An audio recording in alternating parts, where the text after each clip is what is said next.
Good. And good evening, everyone. Welcome to those people in the gallery tonight and to our councillors and staff. And thanks very much for coming in to join us tonight for the Ordinary Council meeting on the 8th of May 2024.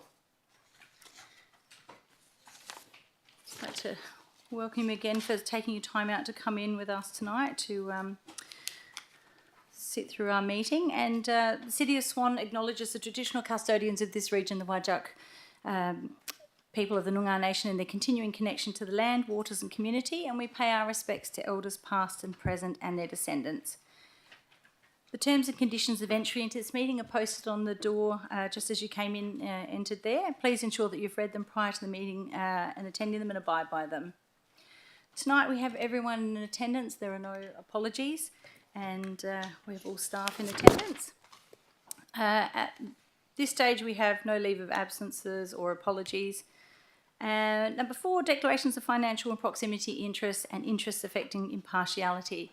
So we had 3 submissions. Councillor Bowman declared an impartiality interest in item 14.3.1, which was the consideration of submissions amendment number 191 to local planning scheme number 17 to insert telecommunications infrastructure as an additional use on lot 1003 Vidello Drive, The Vines, LPS 17-191, as he lives in The Vines. We had one from Councillor Jones, who also declared an impartiality interest in item 14.3.1, which was consideration of submissions, amendment number 191 to the local planning scheme number 17 to insert telecommunications infrastructure as an additional use on lot 1003 Vidello Drive, The Vines, LPS 17191, as she is employed by Ventia, and the person making the deputations is also from Ventia. And Councillor Johnson declared an impartiality interest in item 14.5.4, New Junction Project and Financial Annual Report 2022 to 2023, as his daughter is employed by Gilbert's. I'll just ask now for councillors, is there any other declarations of interest that you need to submit? If there is, can you grab one of the forms from underneath the desk and then just hand that up to the CEO, and we'll put that into the meeting. And then we move on to public question time, number 5. Questions and answers that were recorded in the minutes of the meeting may be summarised in accordance with the Local Government Administration Regulations, 1996. And all questions received for this meeting have been answered and have been included in this schedule. So all questions will be published in the minutes of this meeting also. And moving along, we move to 5.1, answers to questions which were taken on notice. There were nil. And 5.2, questions relating to reports that were contained in the agenda. And 5.2.1, questions of which due notice has been given, were also nil. Now, 5.2.2, questions without due notice. I believe that there are some in the audience tonight in the gallery. For those people who would like to ask a question, I'll take them one at a time. And when you come, we can go through the list of either. So I'll just take those that have already been submitted first, then we'll get to everyone in the gallery. So I have some questions here already, some individual questions here. So they were submitted earlier. Judy, are you here tonight? Judy Church. Thank you, Judy. If you'd like to come up and ask a question and just let everyone know who you are. And just pop the microphone on, thanks.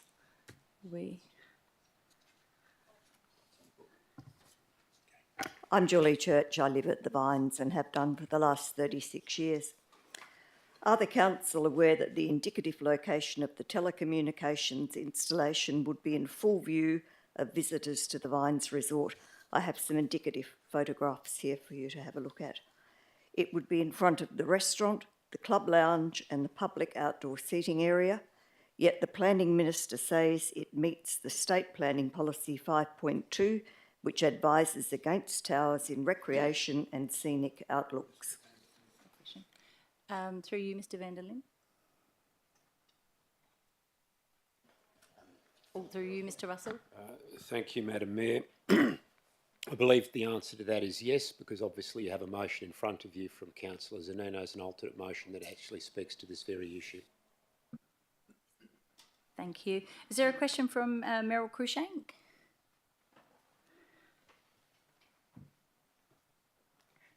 Thanks, Meryl. Hi, I'm Meryl Cruikshank. I also live out at The Vines, have been for quite a while. Are the council aware that the details provided by the proponent are not 5G, as will be required? Some 4G transmission detail is showing. However, an upgrade to 5G will require further design features. Question for you, Mr Russell.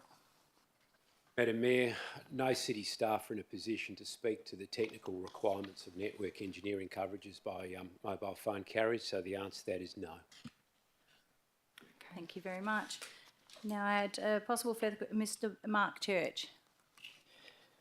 Mark Church, I live at the Vines, been there for some 36 years.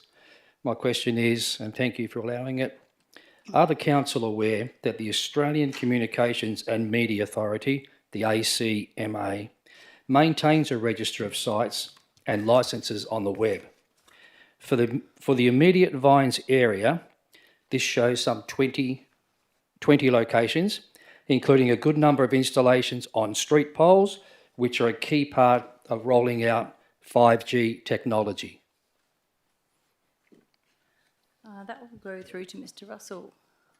Madam Mayor, the answer to that is no. I'm not aware of that website. I'm not aware of the information on that. Thank you very much. Mr Dixon Lowe, did you have a question for staff? Good evening, Dixon Lowe from the Vines. I've been there for 12 years.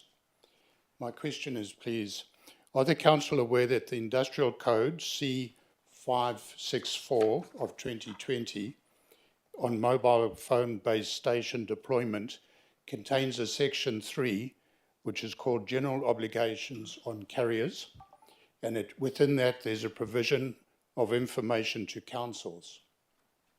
There are 5 dot points that would be of value for council to receive information from the proponent. These include forward project plans, service level targets, and co-location with other carriers. In other words, there's provision to work together with the council. Thank you. Thank you. For you, Mr Russell? Thank you, Madam Mayor. No, I'm not aware of that industry code, but what I can say, and it appears to me that some of the issues that have been highlighted or brought to the attention in this statement or question are some of the very same factors for consideration contained within the relevant state planning policy applicable to mobile phone telecommunications facilities, and is that state planning principle upon which we assess and consider applications for telcos, not the industry code. Thank you very much.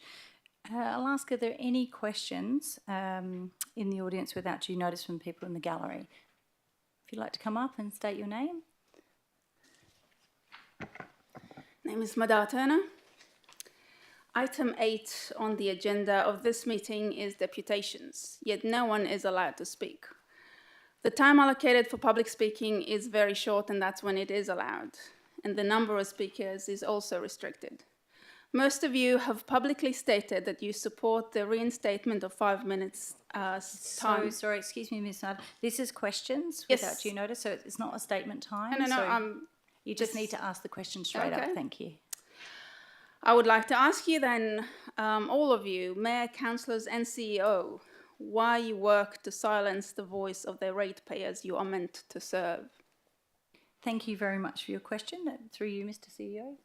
Thank you, Madam Mayor. The City operates its meetings in accordance with adopted meeting procedures, which were considered, advertised and responded to. Those meeting procedures now form the basis, and they have been ever since the City adopted them. There's transparency in the way those meetings operate. Deputations are taken at the agenda forums and not at this meeting. There was opportunity for people last week to ask or put deputations to council. Thank you. Do you have a further question? I would love anyone else to answer, as the question was to everyone in the room. Okay, if there's any councillors that'd like to answer, just let me know, but I think that might be it. Thank you. And thanks for that question. I'll just ask, is there any members of the public wishing to ask a question on the item, on any item on the agenda? Hello, if you'd like to come up and state your name.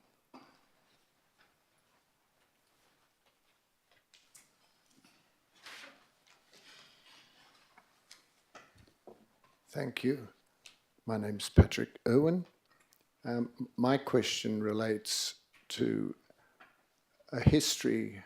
My question is this council aware that in the past places have been deemed unused and therefore suitable for demolition. If we go back to, I think, 1972, this building was voted to be demolished. It was closed and only saved by the intervention of the Premier, John Tonkin. And the case of Midland Oval, the facilities were removed, and that was then an argument that it was not being used and was support for its demolition. And in the case of the Senior Citizens Building, Sorry, I just need to ask if you have an actual question. my question is, Thank you. is this council, because a lot of you are younger and weren't around at the time, is this council aware that there is a history of designating places as not being useful or not being used and using that as an argument for demolition? And that includes this building, the Senior Citizens Building, which was not taken up the opportunity to be reused as a community centre. And so what I'm trying to point out is So I there think is a that was the history. question, and I'll let That's my councillors question. answer if they wish to. Is there any councillors who'd like to speak on that question? No? Okay, thank you very much for your Thank you. question, Mr Irwin. And I'll just ask, are there any other questions not relating to items contained in the agenda? And if I get to someone to just pop that microphone, thank you very much. So we move on to 5.3, other questions of which due notice has been given. We had questions from Mr Richard Zawada, and they've been answered, and they're in your agenda just there. And also from Ms Karen Mowat, which you'll see they've been answered as well and replied to. And then we had 5.3.2 questions without due notice. We had nil registered. Are there any members of the public wishing to ask a question on an item not on the agenda? No? Okay, thank you. We move on to part number 6, public statement time. Registration for public statement time at council meetings was required by 10 a.m. on Wednesday the 8th of May 2024. And we have one person that had registered, Ms Smarter Turner, and you have 2 minutes. Thank you. Madam Mayor, Councillors and CEO, I've come to talk to you today because I'm losing trust in you as a governing body.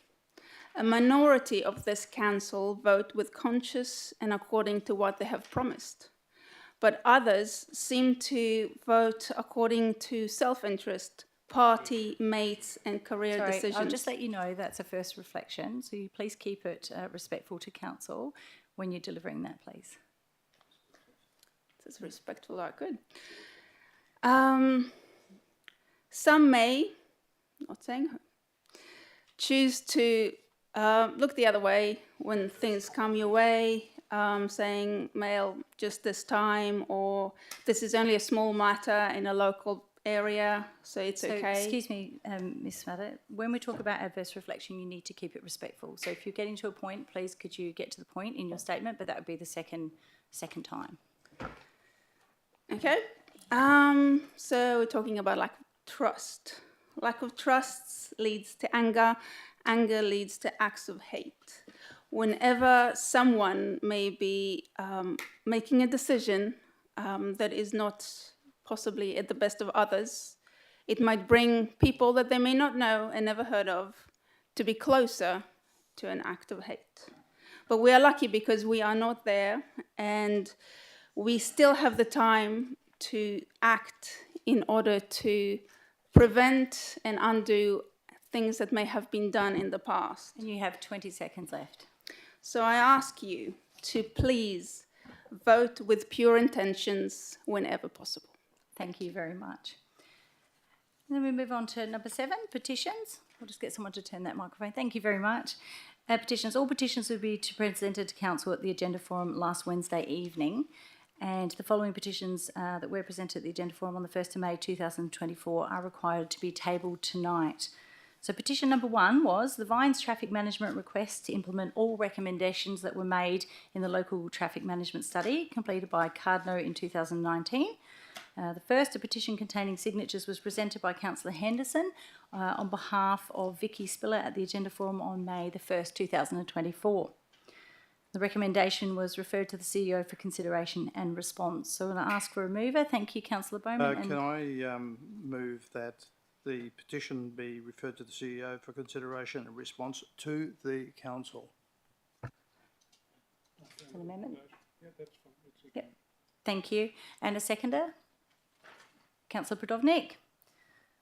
The motion that council resolved to, one, that the petition be referred to the CEO for consideration and response. To council. And petition 2 was to address, sorry. So we're going to put that to the vote. Those in favour of the, was there anyone against? That might make it a bit quicker tonight.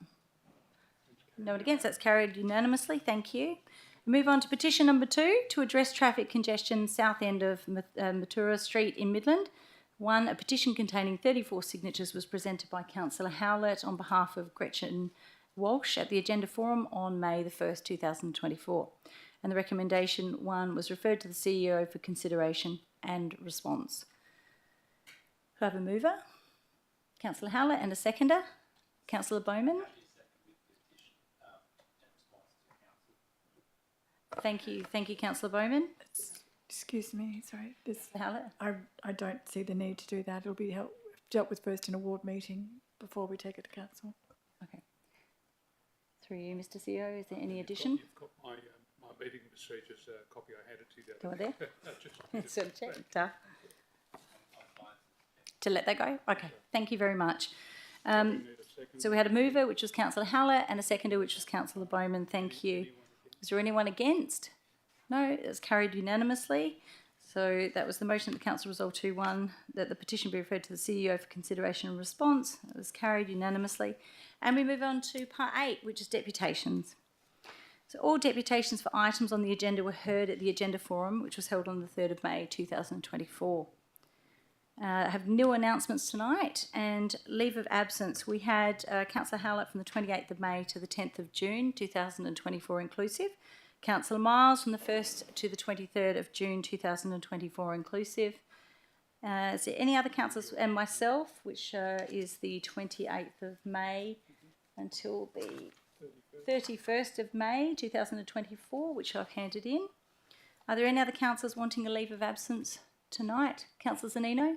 Madam Mayor, I had asked for or requested a leave of absence and it's not recorded.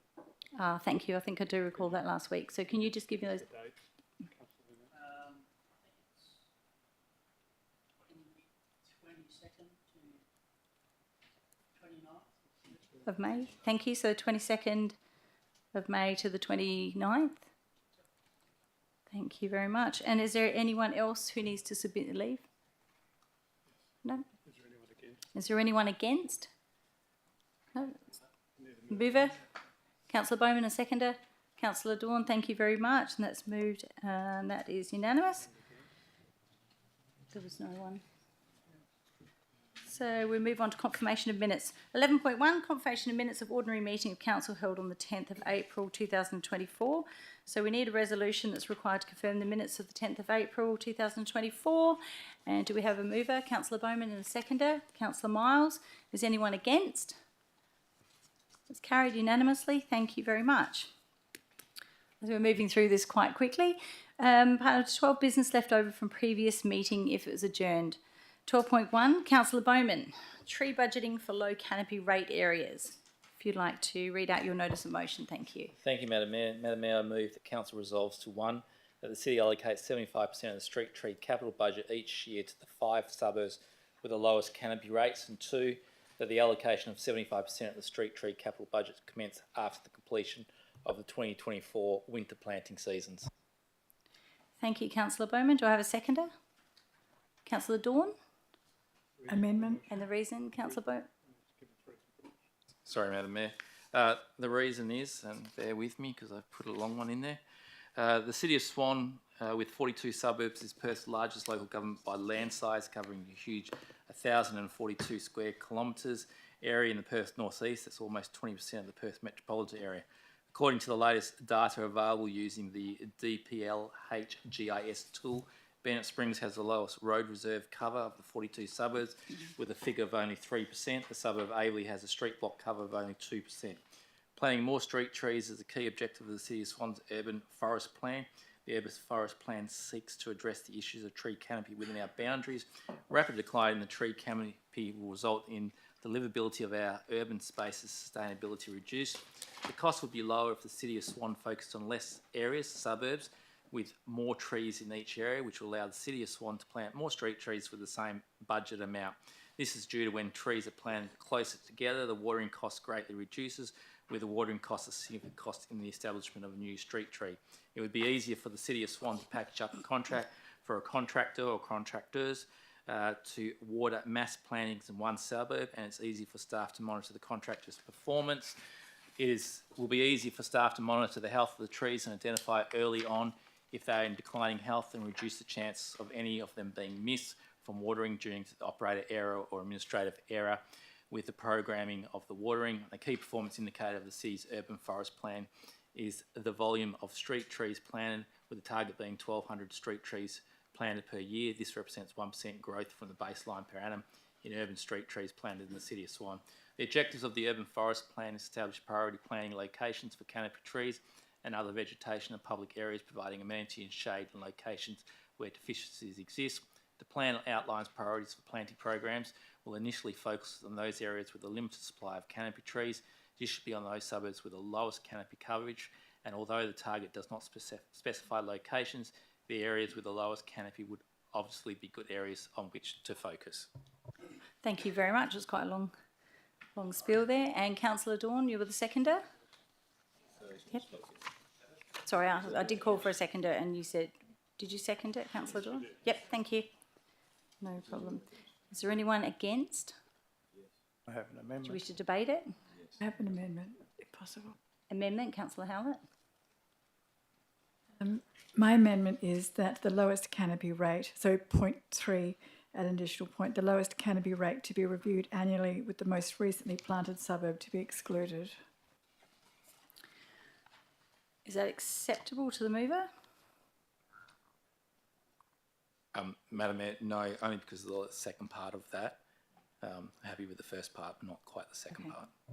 Thank you very much. We then have to debate the amendment now. Right. So we had a seconder, which was Just wait till we get the amendment up right. on the screen.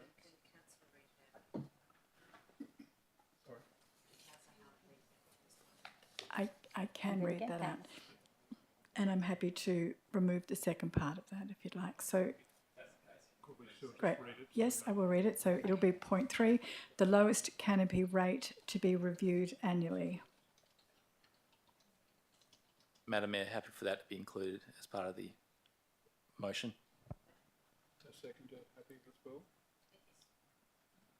So put that to the vote. So that becomes a substantive motion at this Okay. point in time. Madam Mayor, I have an amendment as well. I'll just let this one finish. Councillor Henderson amendment. Councillor Henderson, what was your amendment? Under point 1, after each year to the 5, add the word urban. Happy for Is that that to be acceptable? accepted, Thank Madam you. Mayor. And seconder? Okay, we'll just let them adjust that. Sorry? It was urban after the word 5, so the 5 urban suburbs were below. I think that's what I've got. Now, if I just confirm that it's a minor amendment through, is the mover and seconder happy with amendment? You happy and seconder happy? Okay, thank you. That's part of the substantive motion then. So now we need to vote. Are there any other amendments before we continue? Question, Councillor Catalano? When we're talking about lowest canopy rates, what are we talking about? Councillor Howard, that's where Please? Councillor Howlett? No, I'm talking to staff. I mean, I'm Oh, sure sorry, you didn't Councillor- address who the question was to. Well, I'm sure Councillor Howlett can't. When this is going to be staff that's going to What was your administer. question? Your question was? When we're talking about canopy rates, what are we talking about? What are we talking about? We're talking about size of I'll trees. just We're put that talking through about to number staff. of trees. Mr. Sutton, are you able to answer We're that talking question? about Thank you. possible future. I'm just about to ask through staff. Thanks. Through you, Madam Mayor, when we're talking about urban canopy, it's the coverage covered by the branches and the leaves of the tree. In terms of the suburbs that have been proposed, it's the canopy within the road reserve in terms of the priority, because that's what the city can control under the street tree planting and the urban forest plan. Question. So we've got a suburb like, let's say, Guildford, and it's got established canopy. And then we've got suburbs like Dayton where the trees have only just been planted. But actually, the number of trees are the same What would your on question any to one staff verge. be, Councillor Well, I Caroline? don't know how this can address that, because what we're talking about is canopy. We're not talking about numbers of trees. Point of order, Madam Mayor. What's your point of order, Is it a Councillor question or are Bowman? we debating? And if It's a we're debating, question. Thank you very I'd much. like to- And Just I was one moment. asked the Councillor question Catalano. by the Mayor. Just let me address the point of order, thank you. Thank you, Councillor Bowman, for the point of order. He does have a point of order. It is a question to staff. Could you please make it clear to staff? Well, Thank the you. question, actually, you asked me the question, in fact. But please don't point your pencil at me. I The- have a the question. point Councillor is- Catalano, could you please address Yes, the question to staff? I think I made it clear, but I will repeat it. Let's say you have a street in Guildford and it has trees with large canopies, established canopies. Right? And then you have a suburb like Dayton, which is a new suburb. But the number of trees on that verge is the same, if not more, than the number of trees on the Guildford verge. Thank you. You did repeat that and ask it. So what just- I'm saying is, staff. how can we assess that 70? I haven't finished the question. Please let me finish the question. 75% of the budget is going to go right to suburbs with the lowest canopy rates, when it should be, shouldn't it? Question. 75% of the tree budget goes to suburbs with the lowest number of verge trees. Thank you very much. I'll give Mr Southern a chance to respond to that, but the motion is Councillor Bowman's motion. Through you, Mr Southern. Through you, Madam Mayor, it's a decision of council as to how they Okay. want to allocate their priorities, and staff will plant the trees accordingly. Thank you very much. Okay, Question. Councillor Johnson. What I'd like to know is, what exactly is a canopy rent? Is it percentage area? Is it trees per linear metre of road? Is it trees per square metre of land? Or what is it? Thank you for your question. I'll ask it through you, Mr Southern, if you're able to answer that.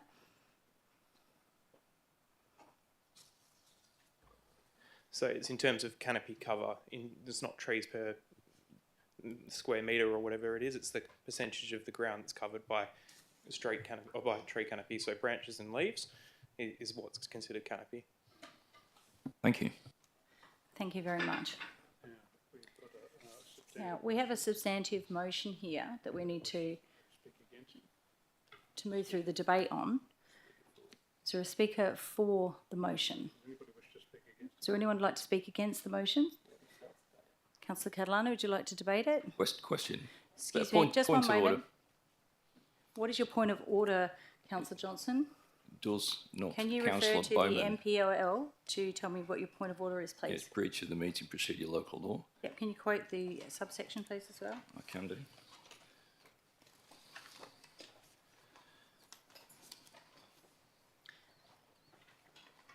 If you're unable to quote What? that straight away. Just a moment. Just a moment, Madam Mayor. 7.2(1)(a), a breach of any written law. So the next step in our meeting procedure is for Councillor Bowman to make his speech. Through you, Mr CEO.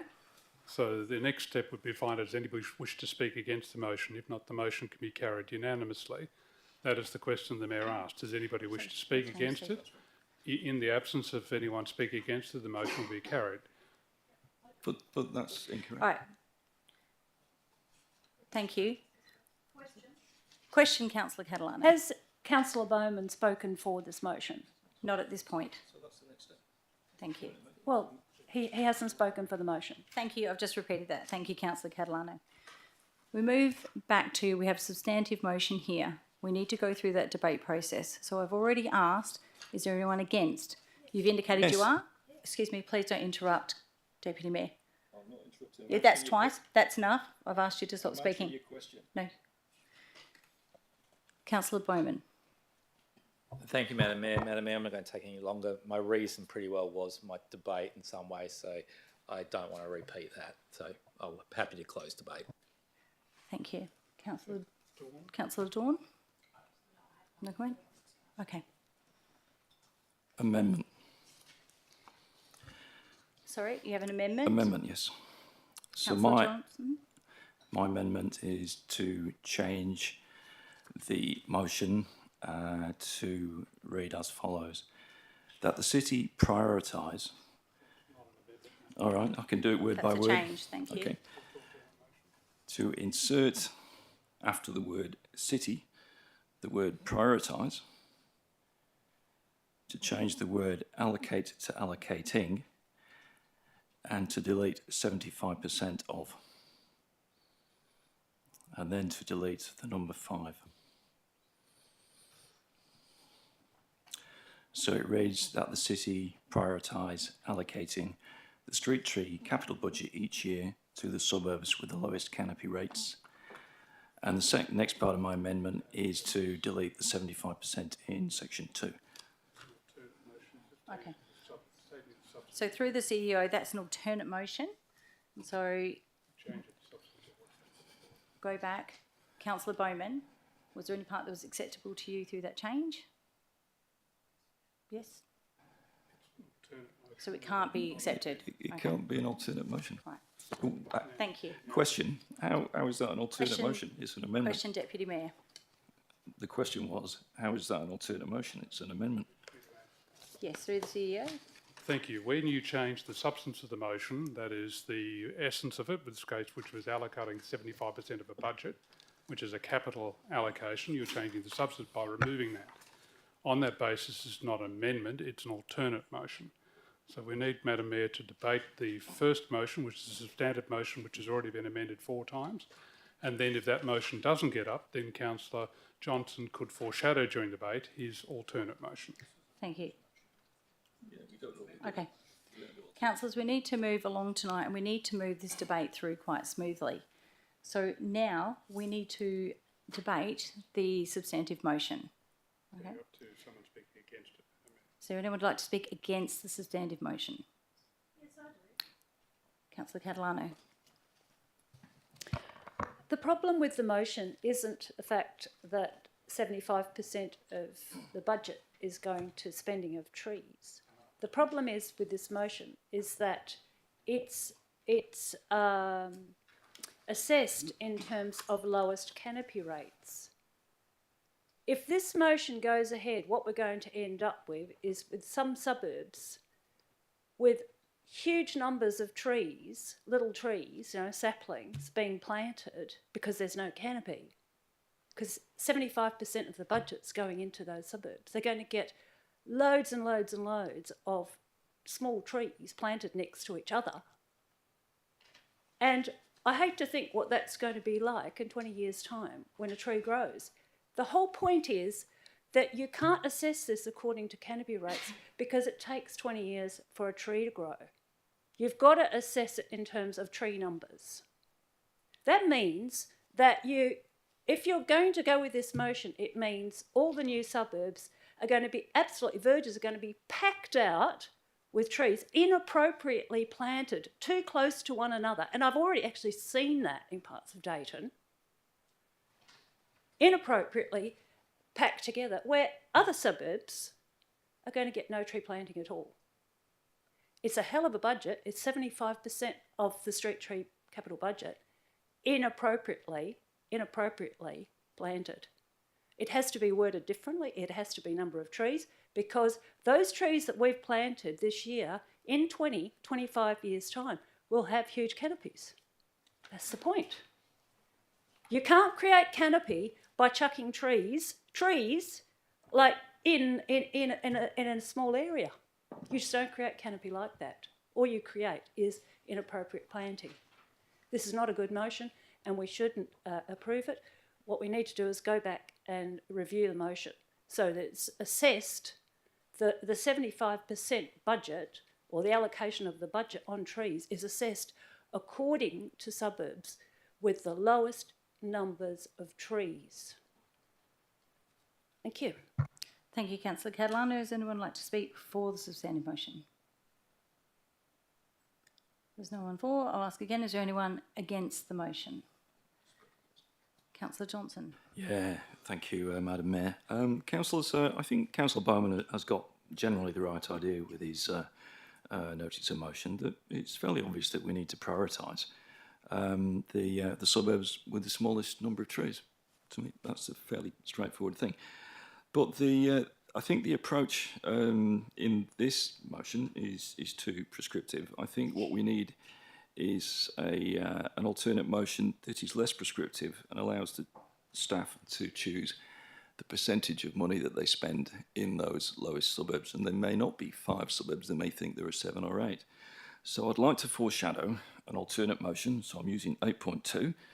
And it says here the terms of the foreshadowed motion must be provided. So here's what I'm proposing. So my foreshadowed motion would be... Point of order, Madam Chair. Just one moment, Councillor Johnson. Councillor Henderson, can you please tell me what your point of order is? Can I ask? I need to know the point of order and where I can find it, please, in the meeting Well, procedure I'd have law. to dig very deep. Can you please my find the understanding- reference to that meeting I procedure, local understand. law? Okay, I understand this is a member's motion. So I just and asked I'm if you could asking- please find the I don't have the number. point of order. I can get you a copy. And if you can't find that point of order, I need to rule it out and I need to continue with the meeting. Thank you.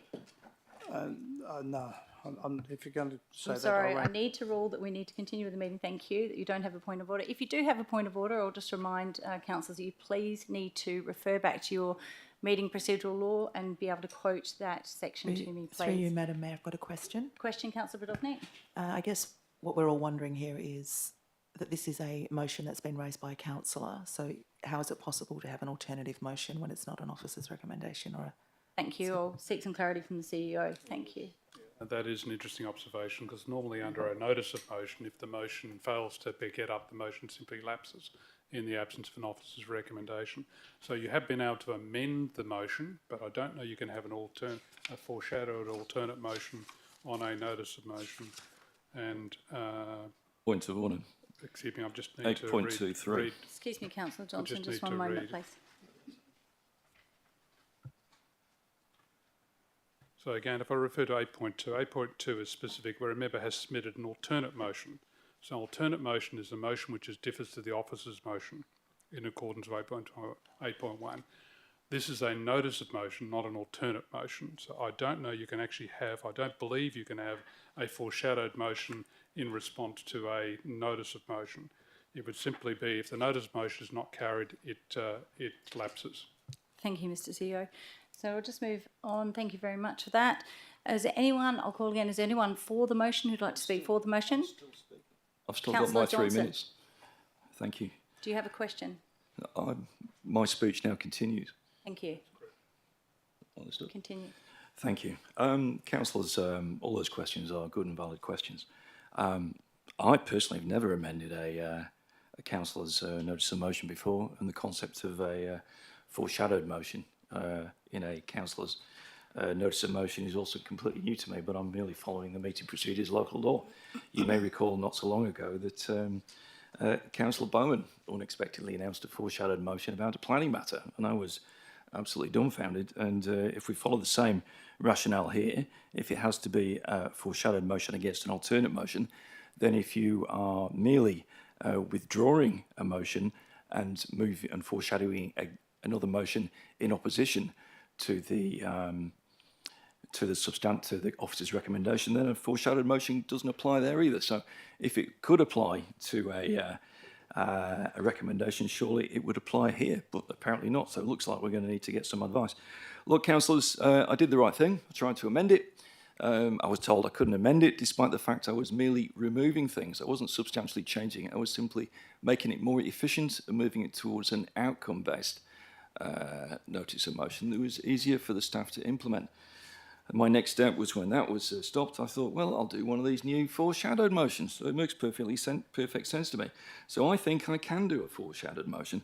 So I would like to read out my foreshadowed motion.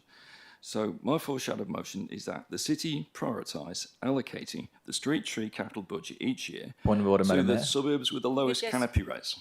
Councillor Johnson, I'd like to hear this point of order. Councillor Myers, what is My your point of order is 7.21A, a breach of any written law, including this local law and the Code of Conduct. And specifically in the Code of Conduct, Division 3, Section 10, the member continues to not follow your order and continues to disrupt the meeting. Thank you very much, Councillor Miles. I'll rule that you don't have a point of order. I'll ask Councillor Johnson to Continue, and you have 1 minute and 15 seconds. Thank you. And part two would be that the allocation of the street tree capital budget commence after the completion of the 2024 winter planting season. So that's my proposal. I think that if you can foreshadow a motion against the officer's recommendation, you must be able to foreshadow one against a councillor's notice of motion. So anyway, that's where we're going with this. If Councillor Bowman's motion is lost, then we would proceed to my foreshadowed motion if we get there. Thank you. Thank you, Councillor Johnson. I'll ask again, is anyone for the motion, for the substantive motion? If there's no one for the motion, Councillor Bowman, you're right to reply. Thank you, Madam Mayor. Madam Mayor, I was a bit shocked with so many amendments, considering this has been in the public domain for 5 weeks now, and the only councillor that previously spoke to me was Councillor Henderson. We talk about coverage rate, canopy coverage rate. Well, that's what I keep seeing all the time from state government, from our tree advocates. We talk about the canopy coverage rate. Providing strategic direction, well, that's our role, and providing strategic direction to the staff so they know what we are asking for, not making it ambiguous. And that's why the 75% came about, and 5 suburbs. If it happened to be 66% in 3 suburbs, but it gave the direction to staff. But Madam Mayor, in this council chambers in the last few months, there's been a lot of debate about planting more trees, about more budget.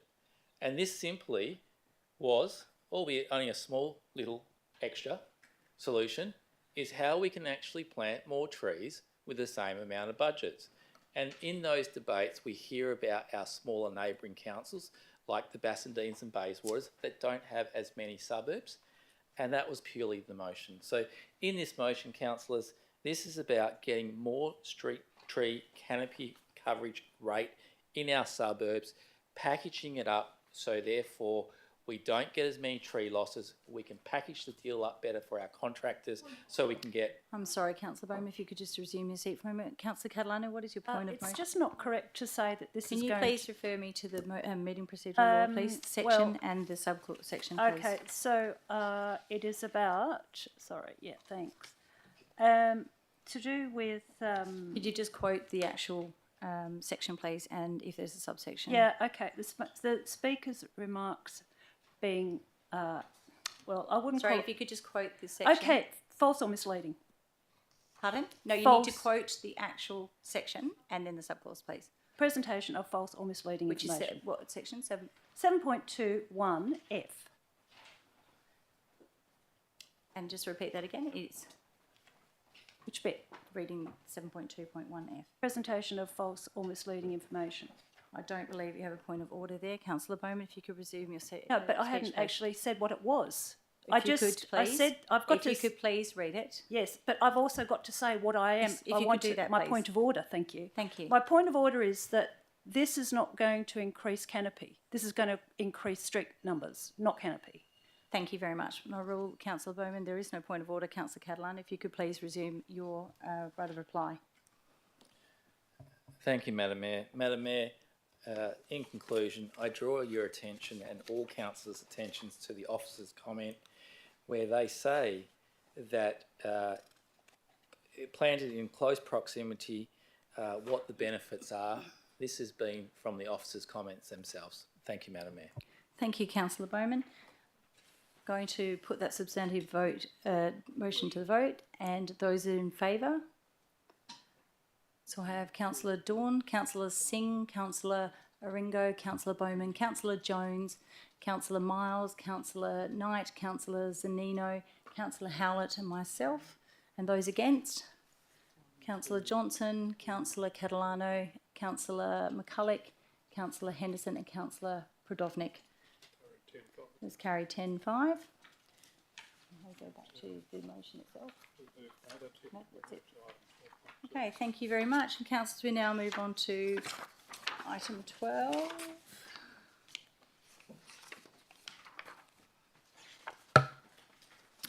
It's 12.2.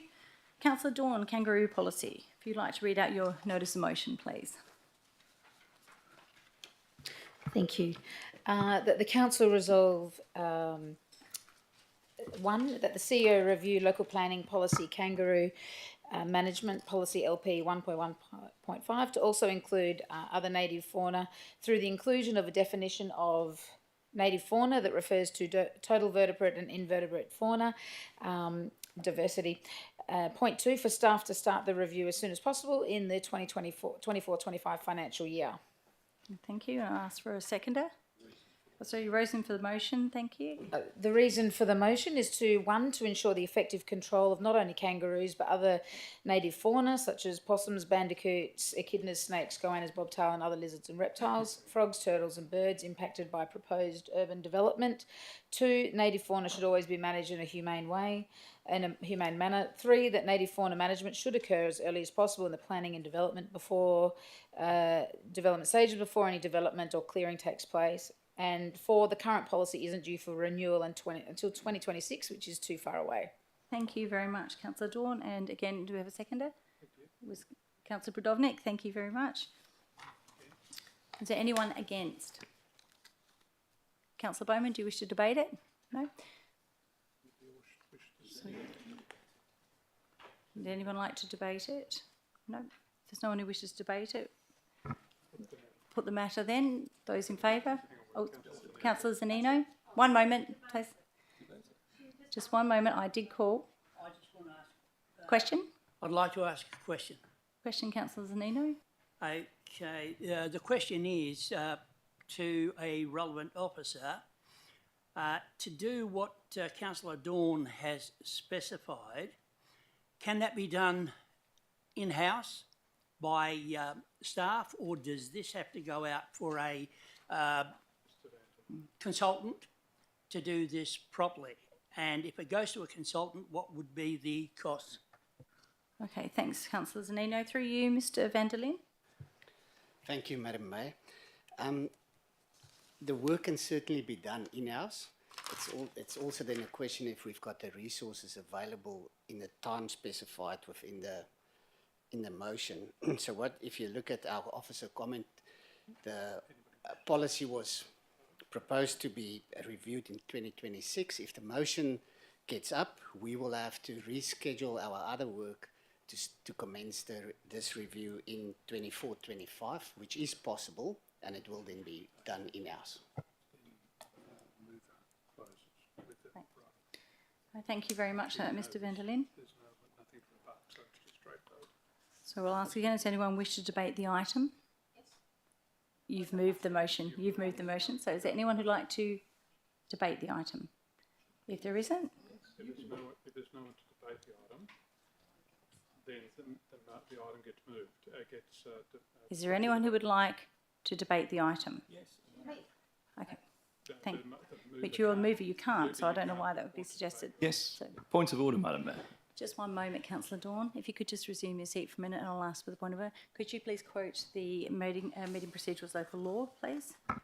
What is your point of order? So it's 7.2(1)(a), a breach of any written law.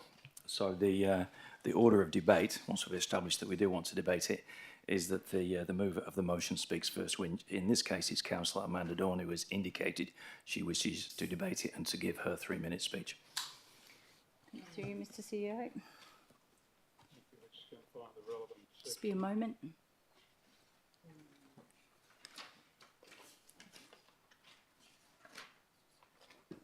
Just one moment.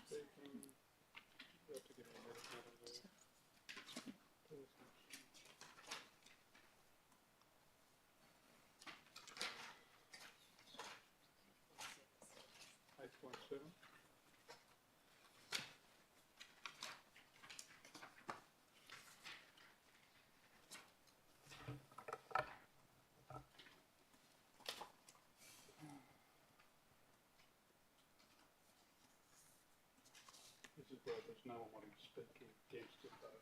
We already had the outcome where the... Sorry? No, that's unopposed business. Question, Madam Mayor, if I may. Question, Councillor Bowman. Madam Mayor, just my question to you, maybe to the CEO.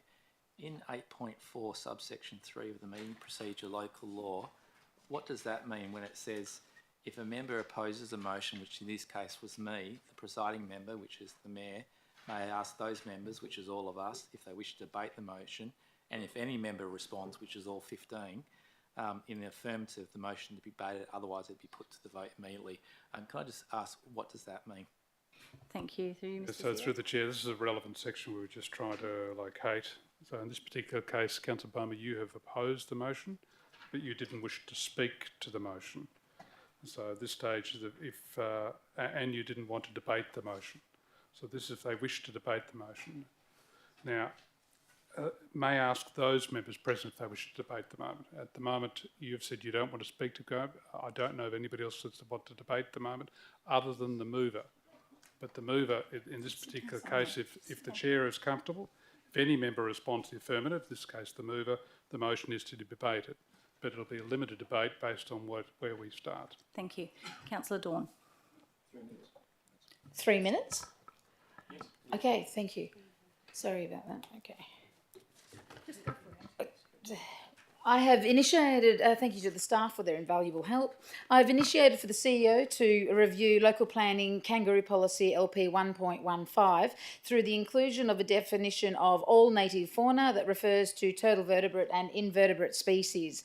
This current review is not due until 2026. For the policy to be called the Native Fauna Management Policy.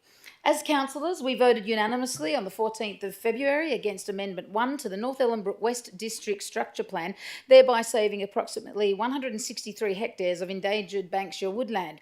This notice of motion is an extension of this, magnifying the existence of threatened ecological communities that need protection from developers.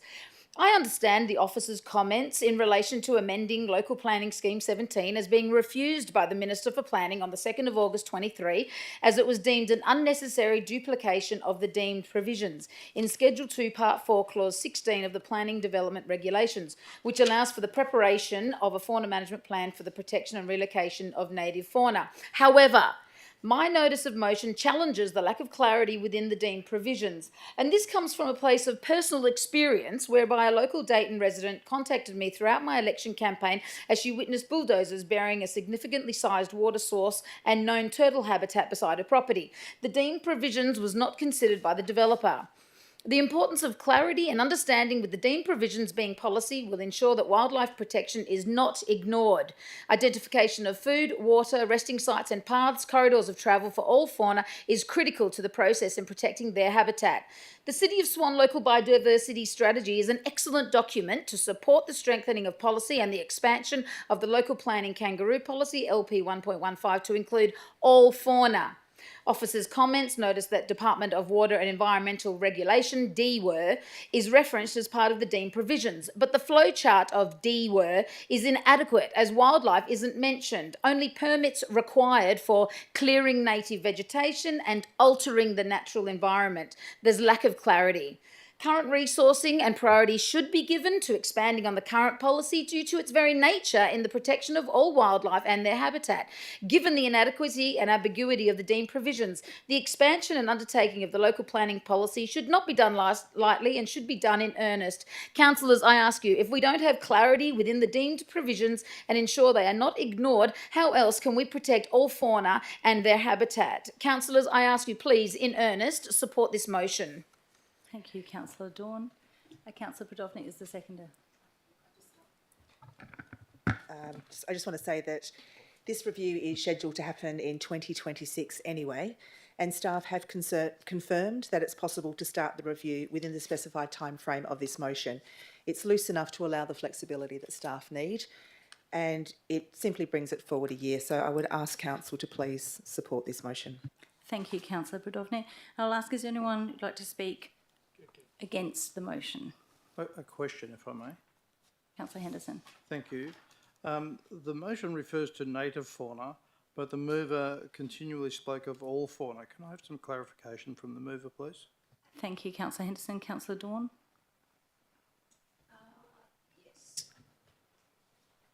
Clarification, native fauna, I would go with all fauna. I would literally, all native fauna as far as what was listed here, possums, bandicoots, echidnas.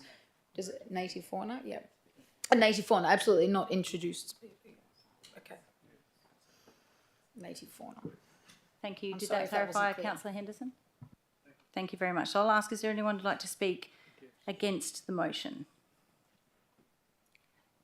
Anyone to speak for the motion? If there's no one who'd like to speak for or against the motion? There's Nothing to speak. reply, that we go straight to the vote. I'll put that straight to the vote. Those in favour of the motion? Councillor Johnson, Councillor Catalano, Councillor Dawn, Councillor Singh, Councillor Oringo, Councillor Bowman, Councillor Jones, Councillor McCulloch, Councillor Miles, just typing fast, Councillor Knight, Councillor Zanino, Councillor Henderson, Councillor Prodovnik, Councillor Howlett and myself. So it was carried unanimously. And then we move on to item 12.3, Councillor Knight, Paradise Keys Aged Care Development. Councillor Knight, if you'd like to read out your motion, please. Thank you, Madam Mayor. Motion is that Council resolves that the preferred proponent from assessment of expressions of interest for the Paradise Keys Aged Care Development be required to provide a concept drawing of its proposed development for the city to publish for public comment prior to signing of a contract for sale of the land. And the reasons are, one, maximising opportunities for community involvement will help to address the Lakes Estate community's loss of trust in the city that resulted from approval by the then council without community consultation of Southern Cross Aged Care 28 master plan for its ultimately abandoned development proposal. That loss of trust being extensively documented in the December 2019 report prepared by Element for Southern Cross on the community consultation on its proposal after a sale contract had already been signed. Number two, noting that the requirements of the TPS Amendment 197 will not in themselves ensure development in keeping with the residential character of the surrounding neighbourhood, the city will retain maximum control of the development process, as it will be able to require any additional requirements that result from the consultation as a condition of sale, as opposed to the uncertainty of a normal development application process. And number three is, being of an area of some 4 hectares, the development may well be progressed in stages with a separate development application for each stage. It's therefore important that a consolidated concept drawing for the whole development be made available to the city and the community before a contract for sale is signed. Thank you. Question. Thank you. Through you, Madam Thank you, Chair. Councillor Knight. Question, Councillor Prodovnik. First I need to ask if you have a seconder. Councillor Miles. Thank you. Question? I'm just seeking clarification. From what I understand, the expression of interest is already out and we are going to release the concept plan prior to any decisions being made. Is that correct? And if so, I don't understand why this motion's here tonight. Okay, let me just pop that through to our staff. Through you, Mr Travascus. Through the chair, so the EOI requests that the preferred applicant will be asked to provide a concept plan. So this motion, I guess, goes further in saying that it will be released for public comment. Do you have a further question? I do. I thought it was going to be released for public comment in reference to an email that the CEO sent us. So I'm just seeking clarification if there's anything additional in this motion. Asked with the CEO. Thank you, and that is correct. Yes, section 3.59 of the Act under the details section will require us to issue that. But as I advised Councillor Knight beforehand, there's nothing wrong with having this motion just to reaffirm the process that the Council's already underway. And if Council are comfortable with it, it's just going to continue what's already started, but it puts the Council's imprint on it. Councillor Catalano, you have an amendment?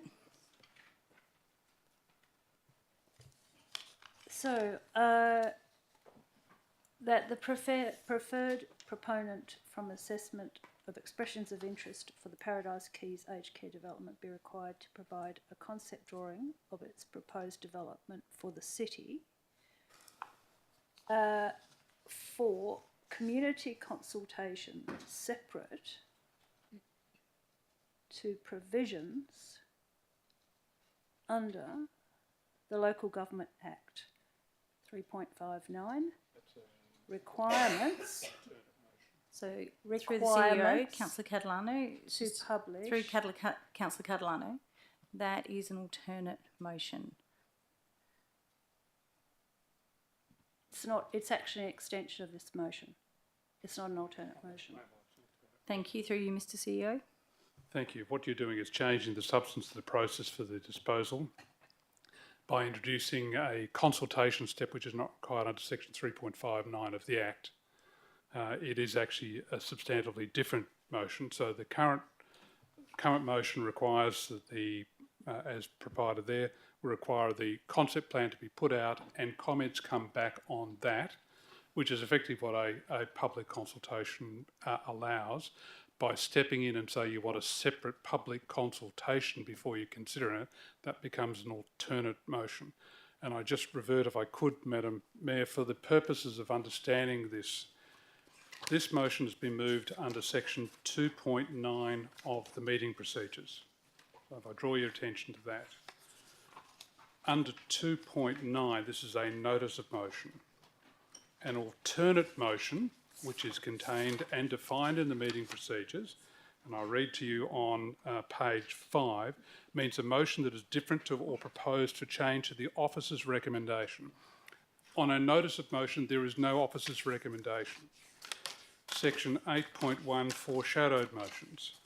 A foreshadowed motion during debate, 8.2, foreshadowed motions, is something that's submitted to an alternate motion. There is no alternate motion. This is not an officer's motion. 8.3, amendment. Amendment may be moved to a motion. So this allows amendments to be moved to a notice of motion, but not a foreshadowed motion, which is an alternate motion, to come up when you're just debating notice of motion. So Councillor Catalano can't move an alternate motion, something that changes the substance of what's there in the notice of motion. Thank you, Mr. CEO. Question, Is Councillor the Catalano. CEO making that ruling, or are you, the Mayor, making I'm that taking ruling? advice from the CEO, so No, therefore you're making I'm that taking ruling? advice from the CEO. Thank you, and my ruling is Well, that I'd there like have to no alternate dissent motion. from that. I'd like to dissent from that ruling. Thank you. Thank on you, this. Councillor Catalano. Second that. So now we have a procedural motion in front of us now. Dissent. And that's the dissent motion. So if you'd like to follow along in your meeting procedures, local law there, 9.1H. That goes straight to the vote. So we'll put that straight to the vote. Those in favour of the dissent, Councillor Johnson, Councillor Catalano and Councillor Knight.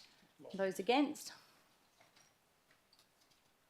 Councillor Dawn, Councillor Singh, Councillor Ringo, Councillor Bowman, Councillor Jones, Councillor McCulloch, Councillor Miles, Councillor Zanino, Councillor Henderson, Councillor Podovnik. Are you voting, Councillor Howlett? I don't quite need to just understand say yet. It's gone a little bit quick, so I'm not going to vote until I understand what I'm voting on. So I understand I have to vote, but I have to vote with knowledge. So I'm just trying to catch up. There was a procedural motion, and I would like to now just read section 9.1 as we've been instructed to do before I take my vote. Okay. So can you tell me what subsection, please? So it was 9.1H. 9.1. H? Okay. Can you allow time for that during your debate? During your vote? So we'll take the vote again. The procedural motion is a dissent motion by Councillor Catalano, supported by Councillor Johnson. Dissented your motion, dissented your ruling that Councillor Catalano is trying to raise an alternate motion. Thank you. I'll need to put that to the vote again now. Those in favour of the dissent motion, Councillor Johnson, Councillor Catalano, Councillor Knight and Councillor Howlett.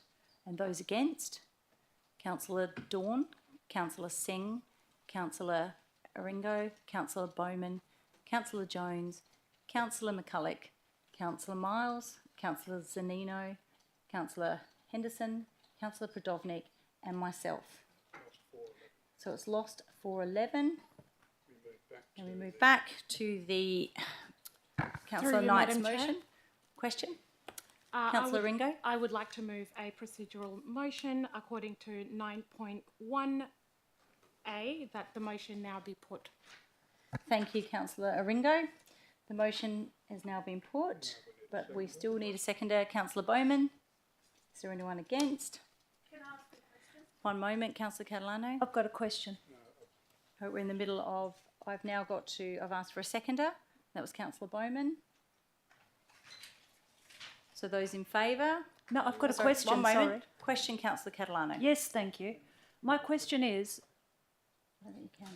my question is how can we put this to the vote when we haven't heard the mover or the So the seconder? procedural motion was moved by Councillor Ringo. No, but is that part of the meeting procedures local law that we can put a motion up, not hear from the mover and the seconder, and vote on it? Just one moment. Can I have some clarification about that, Thank you. please? Through you. Thank you, Mr. CEO. Thank you. I refer you to section 9.21.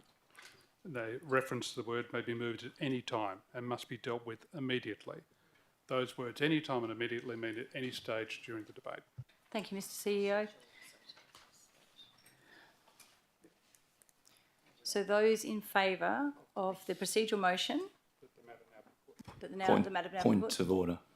Councillor Johnson. Just one moment, please. So those in favour of the procedural motion by Councillor Ringo, please raise your hand. Point of So, order. Councillor, I've just asked you can't Point raise of that order during can be the made at debate. any time. Excuse me, through you, Mr. CEO. So through the chair, the words in here must be dealt with immediately. So in terms of point of order,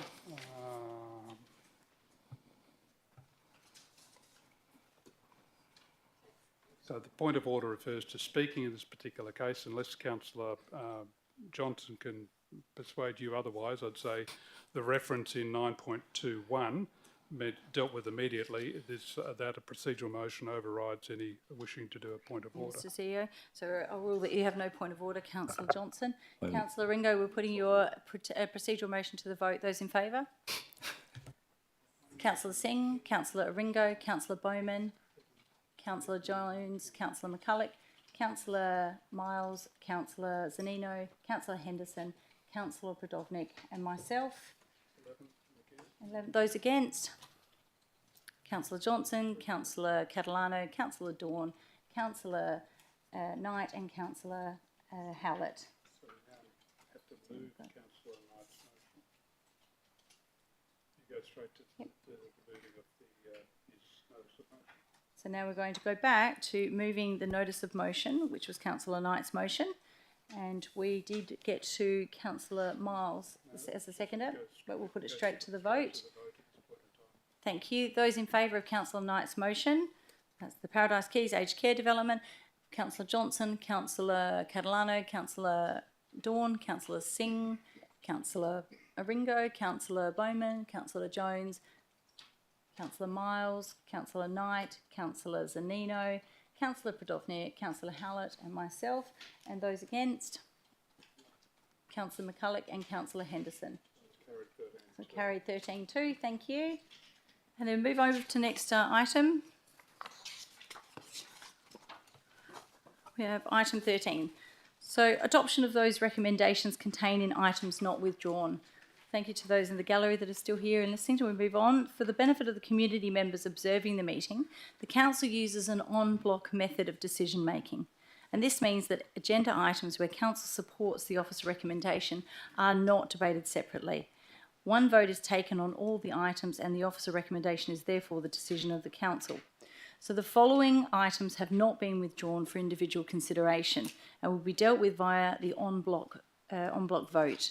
Therefore, the officer recommendations will be the decision of Council.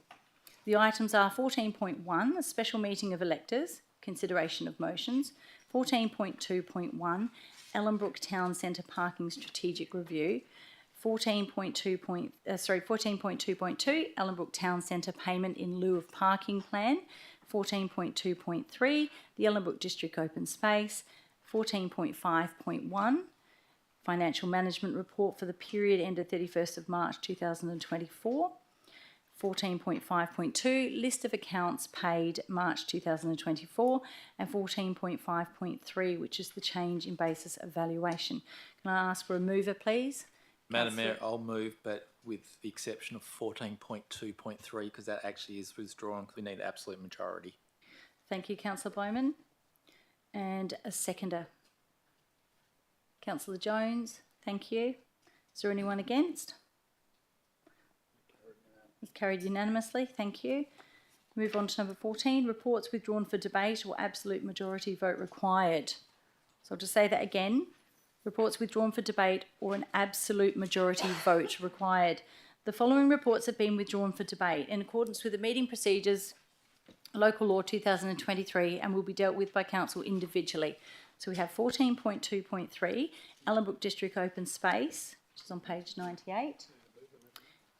I have a mover, Councillor Bowman. Happy to move the officer's recommendation. A seconder, Councillor Jones, thank you. Is anyone against? Carried unanimously. And withdrawn for absolute majority vote. I ask for a motion to move the officer's recommendation. What we have, thank you very much. Right, now we move on to 14.3.1, if you're still following the gallery there. Consideration of submissions, amendment number 191 to local planning scheme number 17 to insert telecommunications infrastructure as an additional use on lot 1003 Vidello Drive, The Vines, LPS 17191, which you'll find on page 104. And Councillor Zanino, your motion. Thank you, Madam Mayor. Councillors, I rise to move that the Council resolve to 1. Note the submissions received on proposed amendment number 191 to the City of Swan Local Planning Scheme number 17. 2. Concur with submissions that the proposed amendments application to the whole of lot 1003 Vidello Drive, The Vines, is not conducive to maintaining the character and amenity of the Vines estate. 3. Propose to modify the amendment provisions as advertised by A. Reducing the additional use area to apply only to a portion of lot 1003 Vidello Drive, The Vines, that will restrict a site for the telecommunications infrastructure to a location that will minimise impacts on the visual character and amenity of the resort, clubhouse building and surrounding areas. B, amending the description of land entry in the amendment text from lot 1003 on P23160 Vidello Drive, The Vines, 163 Vidello Drive, The Vines, to portion of lot 1003 on P23163 Vidello Drive, The Vines, as depicted on the scheme map. 4. Note the proposed modification is significant and seek further public comment per the residence capture map provided to staff on the modified amendment pursuant to Regulations 51 of Part 5 of the Planning and Development Local Planning Scheme Regulations 2015. 5. Advise the applicant, landowner and those that lodged the submission of Council's decision. Reason for the motion is that there are more appropriate locations for a mobile telecommunications tower that minimise impacts on residents, the visual character and amenity of the Vines Resort as associated hospitality facilities. Thank you very much, Councillor Zanino. Do I have a seconder? Councillor Henderson? Councillor Zanino, is there anyone against? Question. Question, Councillor Johnson. So my question is, where can we find information about this portion of lot 1003 in the officer's report? Thank you very much. We'll ask through staff. I'll put that through Mr. Russell. Thank you, Madam Mayor.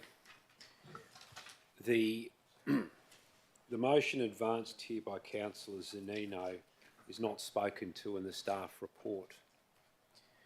The staff report speaks to the notion of modifying the proposed amendment so that it doesn't apply to the whole of lot 1003.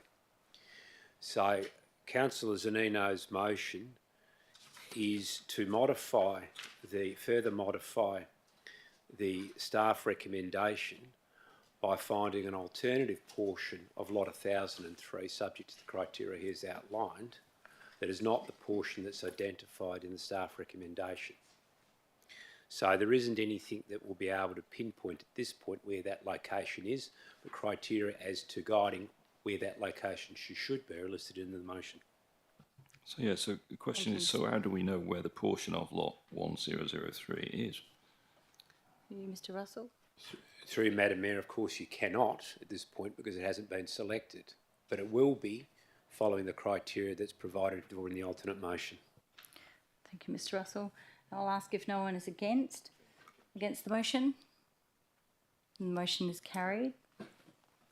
And move on to item 14.3.2, State Administrative Tribunal, S.31, Reconsideration Responsible Authority Report, Proposed Childcare Premises on Lot 1, Number 9, Waterhall Road, South Guildford, DA 160-23 on page 152. Councillor Howlett, your motion. Thank you, Madam Mayor. My motion is that the council resolve to 1. Advise the East Metro JDAP that the council does not endorse the officer's report as there is insufficient parking for both the existing Waterhall Shopping Centre and the proposed childcare premises. 2. Record the reason for changing the officer's recommendation and not endorsing the report is A. The City of Swan local planning scheme required 120 car parking bays for the Waterhall Shopping Centre and requires a further 15 car parking bays for the proposed childcare premise. The total parking required under the local planning scheme is 135 car parking bays. The development proposal provides for only a total of 88 bays to service both the proposed childcare premise and the Waterhall Shopping Centre. This represents a 38% shortfall totalling 47 bays. And B, Council is not satisfied that the applicant has addressed the shortfall of parking as was identified in the refusal of the initial application. And the reason for my motion is the application has failed to address the shortfall in parking. All development applications are assessed fairly against the city's local planning scheme, and as no changes have been made to address the shortfall in parking, it is fair that the application again be refused. Thank you, Councillor Howlett. And do I have a seconder? Councillor Dawn? Madam Mayor, Councillor Miles? is it okay if I suggest a variation at this point? You mean an amendment? A variation? Because that means a slight change, right? Just like one word So you make as an amendment. Can I do that? Just one moment, please. Okay, so depending on what that amendment is. It was just to change East Metro JDAP to Outer Metro JDAP, just so it's up to date with the current body. The correct title for, is that acceptable to the mover? If my fellow councillors who are wise in that way say so, then yes. Thank you. We'll just wait for that change to be made. Wait there. Thank you very much. Is there anyone against the motion? If there's no one against the motion is carried. Thank you. And we'll move on.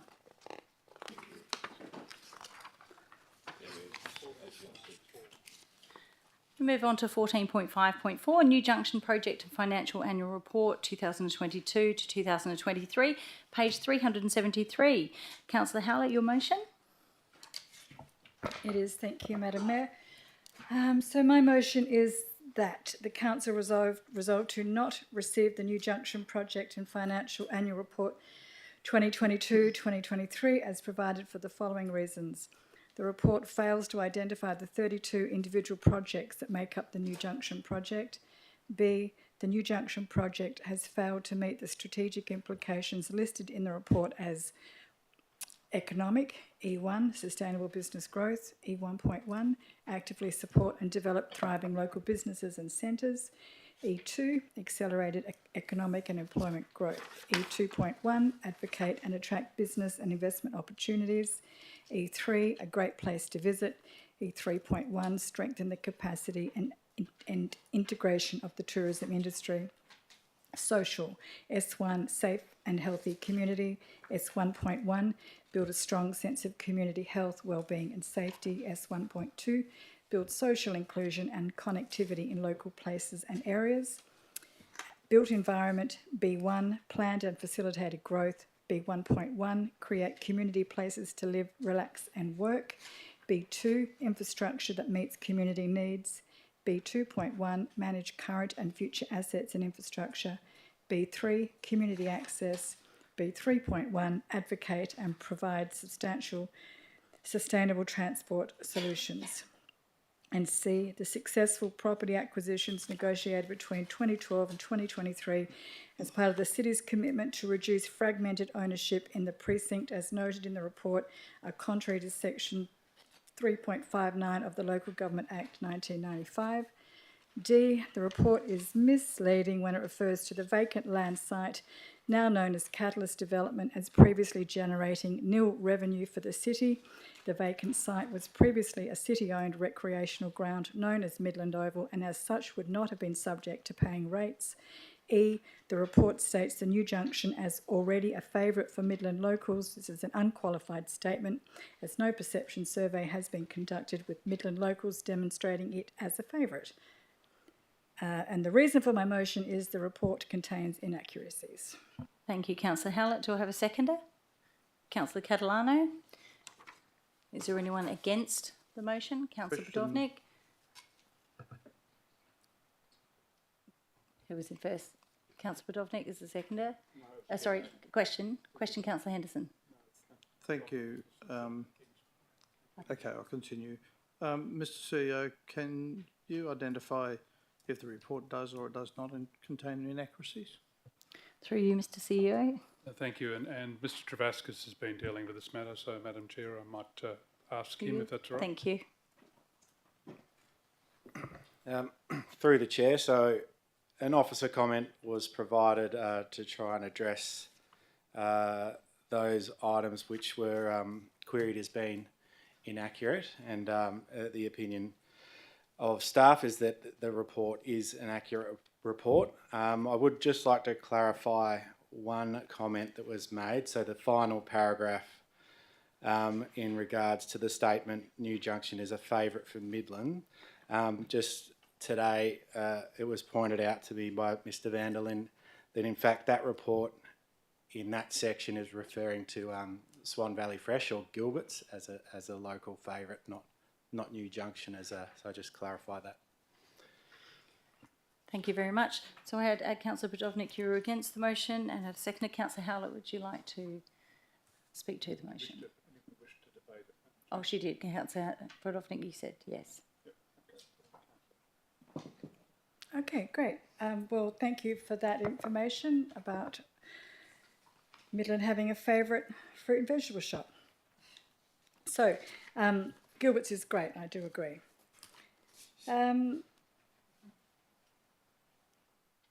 Councillors, I cannot receive this motion. It lost me right from the start. When did the New Junction project consist of 32 individual projects? This is the first time that I've ever heard of this.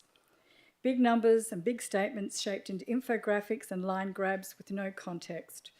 I struggle to reconcile the statement injecting $1.7 billion into the local construction economy and $2.43 billion into the WA economy, when some of the key achievements we went on to list were 224 new trees planted, 100 new residents in the precinct, and ground floor commercial space, of which I believe 2 have been built and 1 remains unleased. Hardly billions of dollars raising achievements. Had this report been what it was meant to be, confined to providing an update of the activities undertaken between 1 July 2022 and 30 June 2023 to deliver the Midland Oval Redevelopment Master Plan, then perhaps I might have received it. But alas, the more I read, the more confused I became. The New Junction project, already a favourite for Midland locals, well, we've already been over that inaccurate statement that was put into the report. So we'll move on from that little bit there. But you'll understand why I became dizzy as I tried to make sense of what was being presented to me.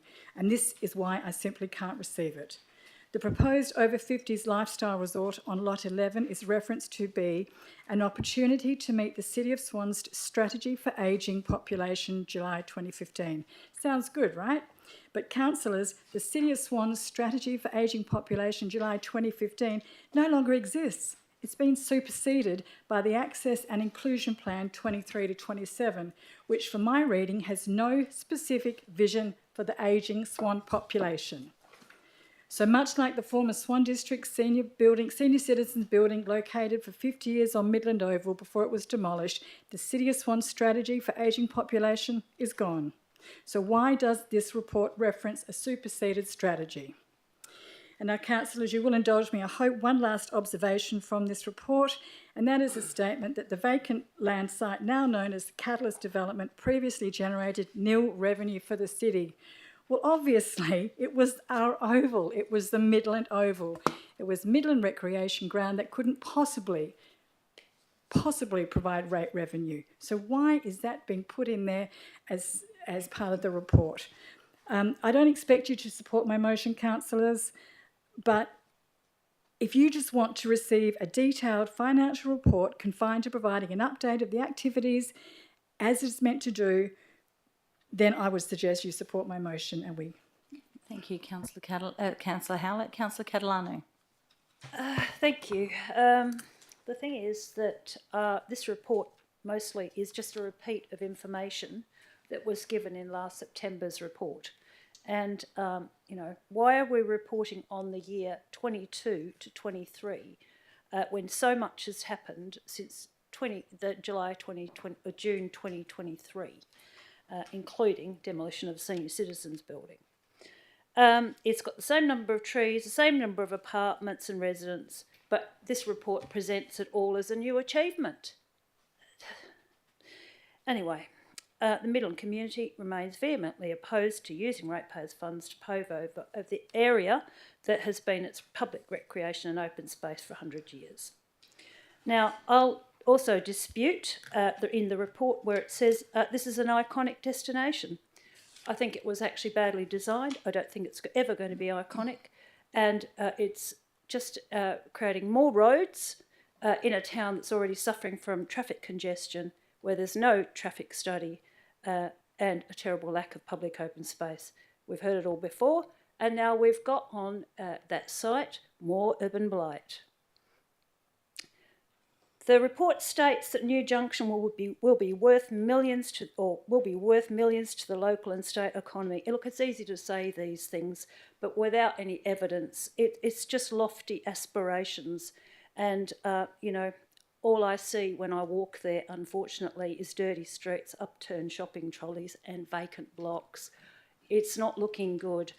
The ratepayers of the City of Swan have invested over $50 million on buying properties and doing work and building roads, and a lot of it was done prior to a business plan in 2018, contrary to the local government, yes. Lots of heritage buildings have been torn down, lots of loved buildings like the senior sits have been torn down. Point of order, Madam Mayor, 6.8 relevance. Councillor Catalano, if you could just resume your seat for a moment. Councillor Bowman, if you could just slowly say that again, thank you. Point of order, 6.8 relevant. We're talking about the item before us, which is the annual report. Thank you, Councillor Bowman. Just have another look. That's the relevant section. Yep, 6.8 clause 1, was it?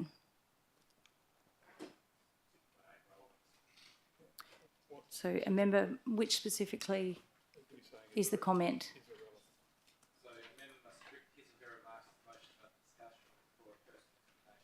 Or point of order. Thank you very much, Councillor Bowman. Councillor Catalano, I will... Thank you, Councillor Bowman. If you could please keep your remarks to that particular topic. Okay, well, this annual report fails to mention that. The lack of confidence in Midland is real. Anyone just has to look around and see what's happened to the town in the last 30 years. Neglected, unkept, a decrepit laughingstock. That's why people laugh at aspirations for this town. They know it's ridiculous. And I've seen those people laughing on Facebook, and not your usual sites, by the way. Councillor Catalano, if you could resume your seat. Councillor McCulloch, what was your point of order? Thank you. 7.2 If you could raise that. One please. E, thank you. I think just non-factual and potentially offensive, insulting to a general Thank you, Councillor consensus. McCulloch. I take your point of order. There wasn't anything offensive there. It's just a point of view. So, Councillor Catalano, if you can continue, and you have 30 seconds. Plus it's based on fact. Thank you. So everyone's waiting for, the golden goose to lay the golden egg. Everyone's waiting for their empty blocks to be worth millions, but with a serious lack of planning and inability of this council to work with the community, I doubt this is going to happen. Madam Mayor. Thank you, Councillor McCulloch. Just one moment, Councillor Catalano. What was your point of order, Councillor McCulloch? 7.2, 1E, just in Councillor Catalano's comments about council's inability to work with, Well, sorry, what was that? Was council's inability to? Councillor Catalano's comments about council's inability to work with the public. Again, I question that. Thank you, Councillor McCulloch. I rule that Councillor Catalano, that you have no point of order at this point. Councillor Catalano, if you could finish your, please. I want a report with up-to-date and new information. At the special electors meeting last week, a councillor on this council said my suggestions to slash spending for a no rate rise belong in the trash. So taking his cue. Point of order, Madam Mayor. Point of order, Councillor Bowman. 6.81, relevance. We're talking about the annual financial report for the New Junction project. We're not talking about the special electors meeting or electors meeting. Thank you, Councillor. Just one moment, Councillor Catalano, if you could resume your seat, because I haven't ruled on that yet. Thank you, Councillor Bowman. I accept that you do have that point of order. Councillor Catalano, if you could please keep it to the last, and you have 1 second. So taking his cue this week, I refuse to receive this report, Thank as you, in my Councillor opinion, Catalano. it belongs That's in your the 2 bin. minutes. Thank you very much. Councillors, I'll ask, is there anyone who'd like to speak for the motion? Anyone against the motion? Councillor Prodovnik. I'll keep it brief. I would ask council not to support this motion, and I foreshadow the officer's recommendation, which is to accept this report. A report that simply provides an update on the activities undertaken during the 2022-23 financial year, as requested by council in September last year. Council asked for an annual financial report on the New Junction project, including a statement of comprehensive income, a balance sheet, a statement of financial activity, and a statement of equity, and for this report to be published on the city's website. And this has been provided tonight. Councillor Howlett's motion states a number of claims, and a response to those claims made in her motion have been provided in the officer's comment, and I'm sure all councillors have read it, so I won't repeat it. Please support the officer's recommendation and accept the report council asks the city to provide, so that this report can be published on the city's website. Thank you, Councillor Prodovnik. Is there anyone for the motion? Anyone would like to speak for the motion? I'll ask again, is there anyone against the motion? I move we put it. Councillor Catalano. It's a procedural motion to put the... I'll just check, because you have spoken to that motion already. So it's a rule that you can't move a procedural motion. So then we've had for and against, and now I'll ask for right of reply. I'd like to speak. Councillor Johnson. Against the motion. I'd already called for and already moved and said a right of reply. No, you hadn't. Said question. No, you Councillor dealt with it. Johnson, I did say, anyone Point. for or against Councillor Johnson? I did say, was there anyone for or against? And nobody asked, and then I said right of reply as you said question. So I'm going to move. I'm going to move Councillor Johnson. Point of order. I'm going to move Councillor Johnson. Point of order. What's your point of order, Councillor Johnson? My point of order is that we're not following the meeting procedures local law here. So I You need think to quote that point of order, thank 7.1, the following are to be recognised as valid points of order. A breach of any written law. Can you quote that subsection, please? A breach of any written law, including this local law and the City of Swan Code of Conduct for councillors and committee members.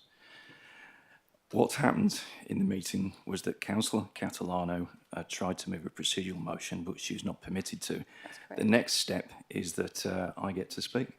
I announced that I wanted to speak. Councillor Johnson, I move that I won't accept that point of order. No. One moment, Councillor Catalano.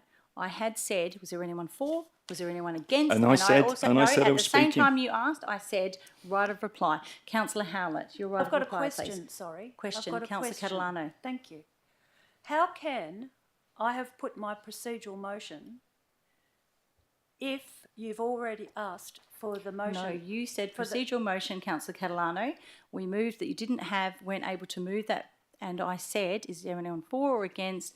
And we've been through that, and we went to Councillor Howlett. After my procedural motion, you said... One moment, I'll just confirm. After Excuse my me, Mr. procedural Seay. motion... Just one moment, Councillor Catalano. Well, do you know my question? Do you know my question? What is your question? Thank you. What is your question, Councillor Catalano? My question is, when I put my procedural motion and it was not allowed, had you already asked Councillor Howlett? No. No, you can't Thank you. have done. Do you have a Exactly. question? So did you then ask Councillor Howlett to wind up, or did you ask for any further? I actually did ask for the right of reply at the same time, but I'd started to say right of reply when I had a question. I'm going to rule now that we're going to move on, and Councillor Howlett, could I please have your right of reply? Point of order. Councillor Johnson, what is your point of order? Madam Mayor, you did not ask for and against. You should have done. So I do Thank want you. to give my I'll speech. ask for or against. Is there anyone for Yes, the motion? I'm against the motion. Is anyone against the motion? Councillor Johnson. Thank you, Madam Mayor. I do appreciate this. Councillors, I've declared an impartiality interest in this as my daughter works for Gilbert's, and I'm pleased to see it being praised. She's an expert in fruit and veg, so maybe she's had something to do with it having such a sterling reputation. Councillor Johnson, if you could please keep your Gilbert's is debate on to the relevant Midland item. Oval. It's been, and I want the reason I'm mentioning the impartiality interest, which I did declare, just to be clear to councillors, it's been definitively determined that this is not an indirect financial interest. Councillors, this is an interesting report as it finally enables council and community to understand the performance of the City of Swan long-term project in the 2022-2023 financial year. It's rather like a company annual report and could be compared with the annual report of a similar business. On page 321, it says 71 apartments in the stage 1 are fully occupied, and I presume this means the Catalyst building. I stand to be corrected, but I don't think any of the 71 apartments have been sold. So the building cost $30 million to build, so the cost price of each apartment is $422,000. So if the owner wanted to sell, he would want, as a successful businessman, to make a profit. So let's assume a margin of 30%. The sale price would be about $550,000 for a flat in Midland. You could easily buy a house in Midland for that. More flats are planned, but none have been built, despite the enormous demand for homes in the metro area. It appears even if the builders were available, it would not be economic to build here. Now turn to page 359 and you'd see the profit or loss from comprehensive income in the financial year to June 2023 is minus $2,286,000. Now, councillors, that's about 2% on rates. So last year, we might have had a rate rise of just 1.5% instead of 3%. On page 362, you can see that the net funding required, that is the money we've had to tip into it, is minus $570,000. So this project is not benefiting our ratepayers. On page 366, you can see at note 5 that the total debt is $7,866,000, which is different to what we were advised in one of our budget workshops, where I think it was said zero. Then, if you turn to page 132, you can see that it says $135 million increase in the WA economy. Well, hang on a minute. If it's lost $2.7 million, how come we've got a $135 million increase in the economy in the 1 year? That I don't understand. It says on page 349 that the proposed new council chambers and admin building in lot 803 are currently undergoing feasibility work. Well, councillors, I don't think we need or can afford another council chamber or admin building. We've already got one. We're in it right now. How many briefings and Swan Development Committees did I attend to discuss the multi-deck car Councillor park? Johnson, that's your 3 minutes. So I'll ask Yeah, can I have an extension, please? Extension, please. Councillor Catalano. One sentence. Those in favour of a, how long is your extension, Councillor Catalano? 10 seconds. 10 seconds then, or 1 minute? Those in favour? Councillor Johnson, is there anyone against? Thank you. You have 10 seconds. Thank you, councillors. How many briefings on Swan Development Committees did I attend to discuss the multi-deck car park, which now appears to have been scrapped? I'm going to vote to accept the report as I think it paints a clear picture of New Junction. The report is aligned with the transparency principles of the Local Government Act, so the New Junction report should be accepted, warts and all. Thank you. Thank you, Councillor Johnson. Is there anyone against the motion? I'm just going through if there's anyone for or against the motion. Is there anyone who would like to speak to the motion? Is there anyone who would like to speak against the motion? If not, Councillor Howlett. Thank you, Madam Mayor. So just to address Councillor Brodovnik's statement that this report is simply reporting on the 2022-23 financials that were requested, I wish it was. And had it been that, had it been confined to providing an update of the activities undertaken between 1 July 22 and 30 June 23 to deliver the Midland Oval Redevelopment Master Plan, then I would have accepted the report. But as you've had pointed out to you tonight by the Executive Director of Corporate about the statement relating to the New Junction, already a favourite for Midland locals, it has inaccuracies in this report. I've highlighted some for you. The Executive Director has highlighted one for you. We should be not, as Councillor Catalano said, we are receiving information that we've had been required to receive over and over and over again. It's not relevant to the financials and the activities for the 22 to 23 period. So I would ask you to support my motion. I'm sure that many of you won't, but that's okay. Thanks. Thank you very much, Councillor Howlett. I'll ask those in favour of the motion, if you raise your hand. So we have Councillor Catalano and Councillor Dawn, Councillor Knight and Councillor Howlett. And those against?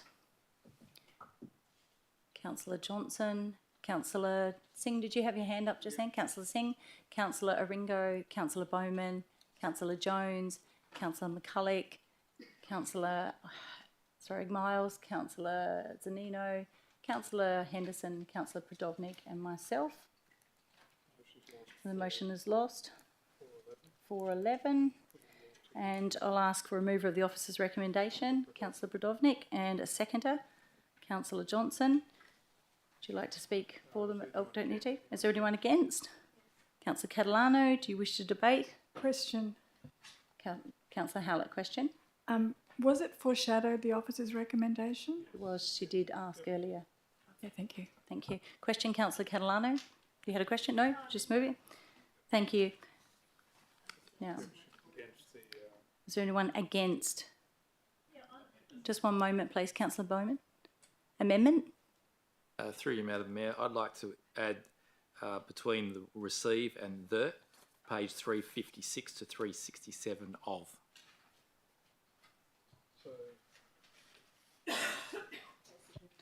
Just one moment, we'll just type that in.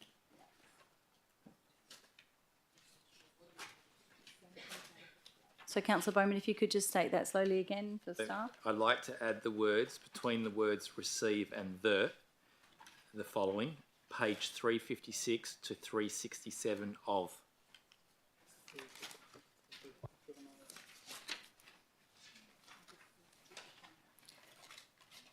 Can you just point to where it is? Sorry, I'm here. So we've got. So, Madam Mayor, the officer's recommendation at the moment is the council resolves to receive the report as attached. I'm saying adding the words, it would now say that council resolves to receive page 356 to 367 of the report as attached. Okay.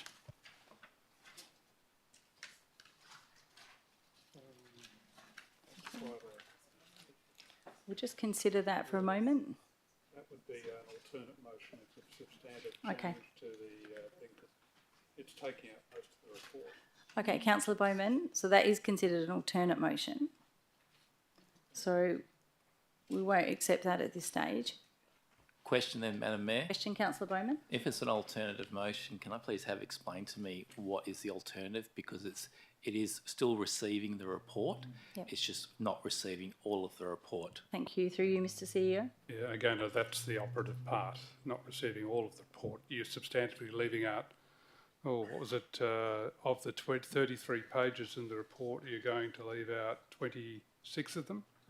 And so that would be a substantive change to what the report is. That's why it's listed, or I advise it an alternate motion. Okay. Question. Question, Councillor Miles. It's also not, those are the pages of the agenda papers, not the actual report either, if we're going to be... Technical. Thank you. Okay.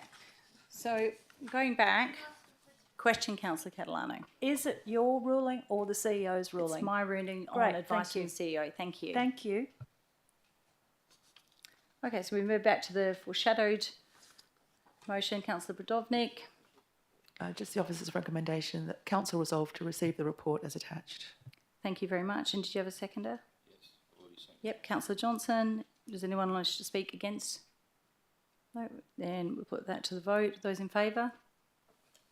Councillor Johnson, Councillor Singh, Councillor Ringo, Councillor Bowman, Councillor Jones, Councillor McCulloch, Councillor Miles, Councillor Zanino, Councillor Henderson, Councillor Budovnik and myself. And those against? Councillor Catalano, Councillor Dawn, Councillor Knight and Councillor Howlett. Carried 11-4. Thank you very much. And we move on now to item 15. Motions of which previous notice has been given. 15.1, Councillor Johnson. Location of citizenship ceremonies, page 368. Thank you, Madam Mayor. My motion is that Council resolve to amend City of Swan Council Policy POL C 182 Civic Functions, Ceremonies and Receptions at Section 3.3.2 Citizenship Ceremonies to renumber existing Section H to Section J, to add a new Section H to the policy as follows. H, that the preferred location for citizenship ceremonies other than on Australia Day will be the Midland Town Hall wherever practicable.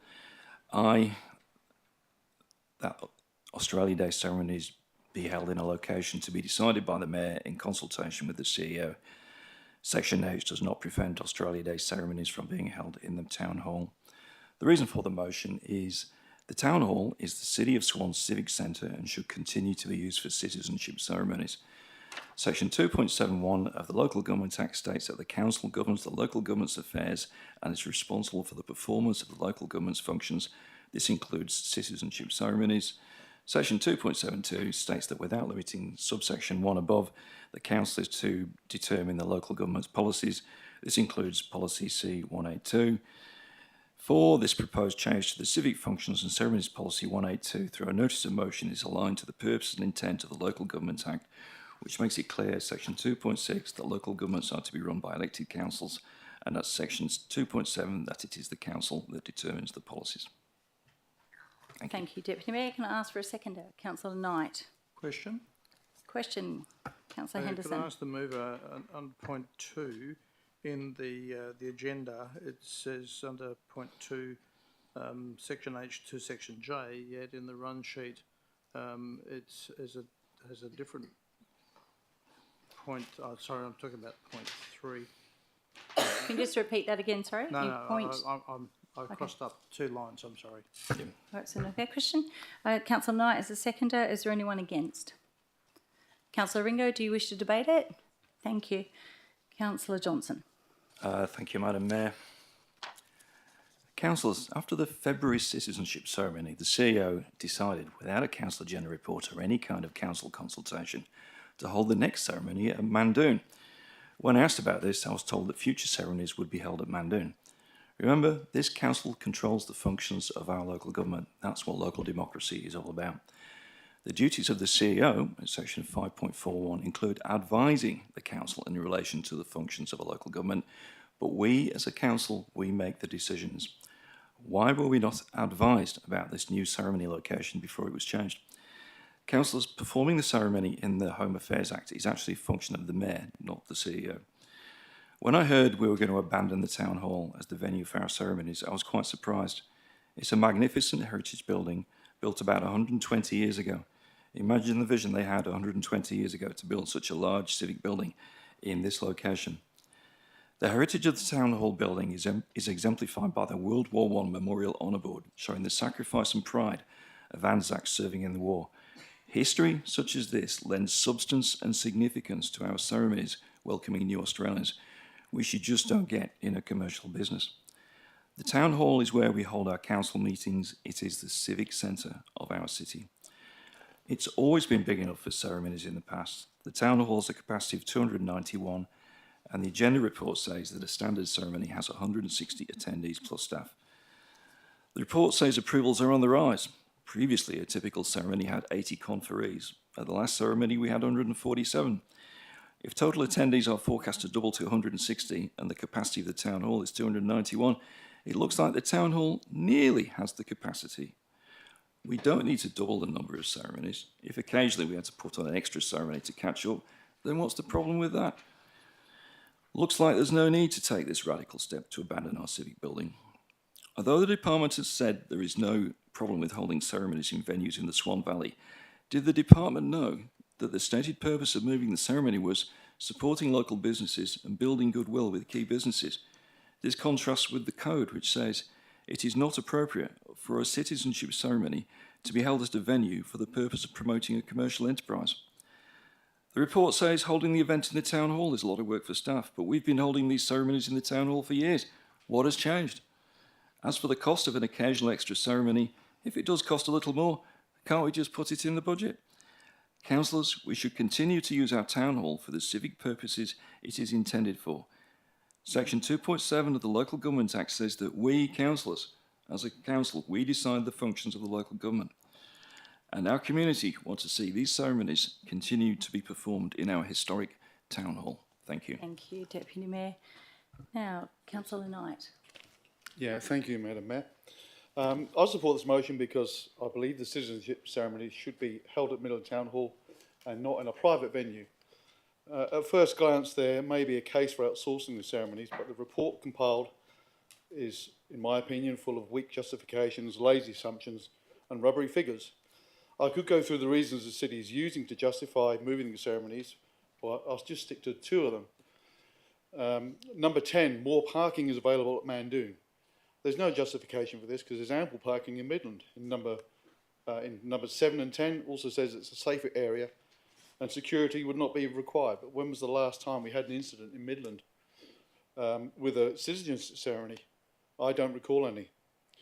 I question some of the figures. The audiovisual package at $1,250 per ceremony. And it begs the question, why haven't we got the equipment already installed in Midland Town Hall? I don't know how long we've been paying the amount, but that's about 15 grand a year for what really is a video camera and internet connection and a PA system. We've also got 2,000 venue costs, cleaning, setting up, packing down and security. That represents 40 working hours at $50 an hour, and I hope we're not paying that to people to put out chairs and tables. Is it really suggested that it would take one person, one working week to prepare and clean up the venue for a single ceremony? I'll also draw your attention to the figures for the Midland Town Hall on page 371. They don't add up. So get your calculators out and prove me wrong. It's not $10,639.36. It's $9,639.36 per ceremony. So it's actually cheaper holding the ceremony in the Midland Town Hall than it is in Mandoon. If cost really is the issue, we should be looking at better options to utilise the property that we own. Like, for example, having 2 ceremonies in one night, which instead of doubling the cost will maybe increase it 20%, 30%. The approximate cost, in my estimations, at Mandoon for 320 people is $17,580, and the cost for Midland Town Hall is $13,228.72. It's a difference of $4,351. Whilst it's great the city wants to support local business, outsourcing the ceremony to Mandoon also creates a perception that someone is being looked after.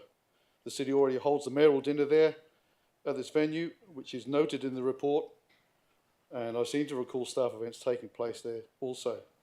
Would similar businesses feel aggrieved if the city chooses a venue like Mandoon and not theirs? Would it be perceived as favouritism? And I don't think the city should be favouring one business over another.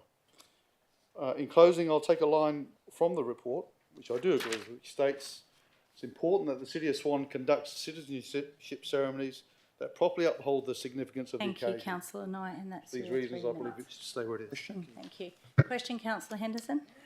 Could I ask, Is somebody being looked after? Councillor Henderson, would you like to pose that in a question? Is that to staff or to myself? Probably to yourself, because you're the Thank you. presiding member. You can decide how to deal with it. I can qualify and say that no one has been given favouritism for a particular venue, and I'll state it very, very clearly. There are no links to favouritism by moving the ceremony to somewhere that can be held to accommodate those numbers. Despite whatever is out there and whatever's floating around, there is no known allegiance with the venue holder, the owners, that I'm aware of. And through you, Mr. CEO, if you'd like to add to that. So that's correct, Madam Mayor. If we look at where the city has held its ceremonies for a variety of reasons using the leadership function, a leadership function has been held previously in the Town Hall, leadership function at Mandoon, leadership function at Sandalford. Today we scoped 2 other venues for the conduct of this year's and next year's leadership function, which weren't any of those 3 venues we mentioned before. Thank you. Councillor Knight, I didn't question? suggest that there was any. Thank you very I just much. said it's a perception. Thank you. So now, is there anyone who'd like to speak for the motion? Oh, sorry, someone against the motion. Question. One at a time. Councillor Ringo, question? Can I just, can the presiding member please confirm whether the option of going to Mandoon was discussed with you as the mayor, and if so, was the decision approved by you or the CEO? Thank you very much. So we can make it extremely clear. It was an operational matter that was brought to myself and discussed with staff who are in charge of that department, myself, the CEO and the staff member, and it was a suggestion around the table. There was no decision made on my behalf as the mayor. So I can make suggestions in those meetings, but it was not my decision, and I'll make that very, very clear. It was not my decision. It's operational. I can listen to staff and I can provide feedback, but it was not my suggestion. I heard the options that were on the table.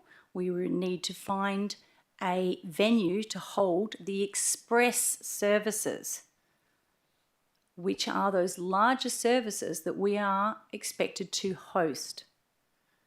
And I'll make it very clear, some of the costings that I've heard already discussed are not what are in the officer's comments. So again, it was not my decision as mayor. It comes operationally to meetings to make decisions, but I only gave suggestions. Thank you. Question. Councillor, just a moment. Councillor Howlett, you were next. Thank you. Well, Councillor Ringo's question was very similar to mine. So, but to complete that, who did make the decision then, if not you, Mayor? Thank you. So as I said, through you, Mr. CEO. Thank you, and I refer you to section 541D of the Local Government Act, functions as CEO to manage the day-to-day operations of the local government. So in this particular case, the Citizen Act requires the Mayor to preside at ceremonies. As the Mayor is the presider, the Executive Director brought to us, to our attention, the department's requirement to conduct a larger number of citizenships that we were currently able to do. The Executive Director presented a number of options, and a meeting was held between the Mayor and myself and the former Executive Director. However, having received the guidance from the Mayor that as the presiding member, or presiding officer, she is comfortable with the thing, it then becomes a function of the CEO to make that operational and to select the appropriate venue. Just one moment. I think it was... If I could just follow I'd just like to add to that question that there was an email circulated after that decision was made very clearly to all councillors, and that there was no feedback from any councillor, and I'll repeat myself, no feedback from any councillors regarding that email of the change of venue and how it was going to occur. And I'll just confer the date of that email through you. Thank you, Mr. Bowen. Thank you, through the chair. Apologies, this information wasn't provided earlier. There was a memo, I believe, or an email sent on or about the 8th of March. Thank you. We did receive replies actually from four elected members, and they the consensus of those and those that didn't reply didn't alter the officer's decision in this case. Thank you. Councillor Howlett. Sorry, thank you. So had, this is I suppose a speculative question, but if you had not been in agreement with Mandoon, is it possible that your decision, if you wish to have held it at the Town Hall, not Mandoon, would the CEO then have made the decision to have it at Mandoon if operations considered So that to can be you the just way? say that again? If you said you're not the decision making, had you said that you were not happy with an arrangement at Mandoon and you would have preferred it to stay at the Town Hall, would the decision remain still with the CEO, and could he have selected the Mandoon still? I would be able to offer feedback, and that would have been provided on the costing. So it wouldn't have been an option at that stage for myself because it was double the cost to have 2 ceremonies. So it was only a suggestion through staff at the table that probably wouldn't, that was the reason for being at the table, was that the hall was too small to have our express services, which is another 150 or 300 coming through, would not have suited that venue.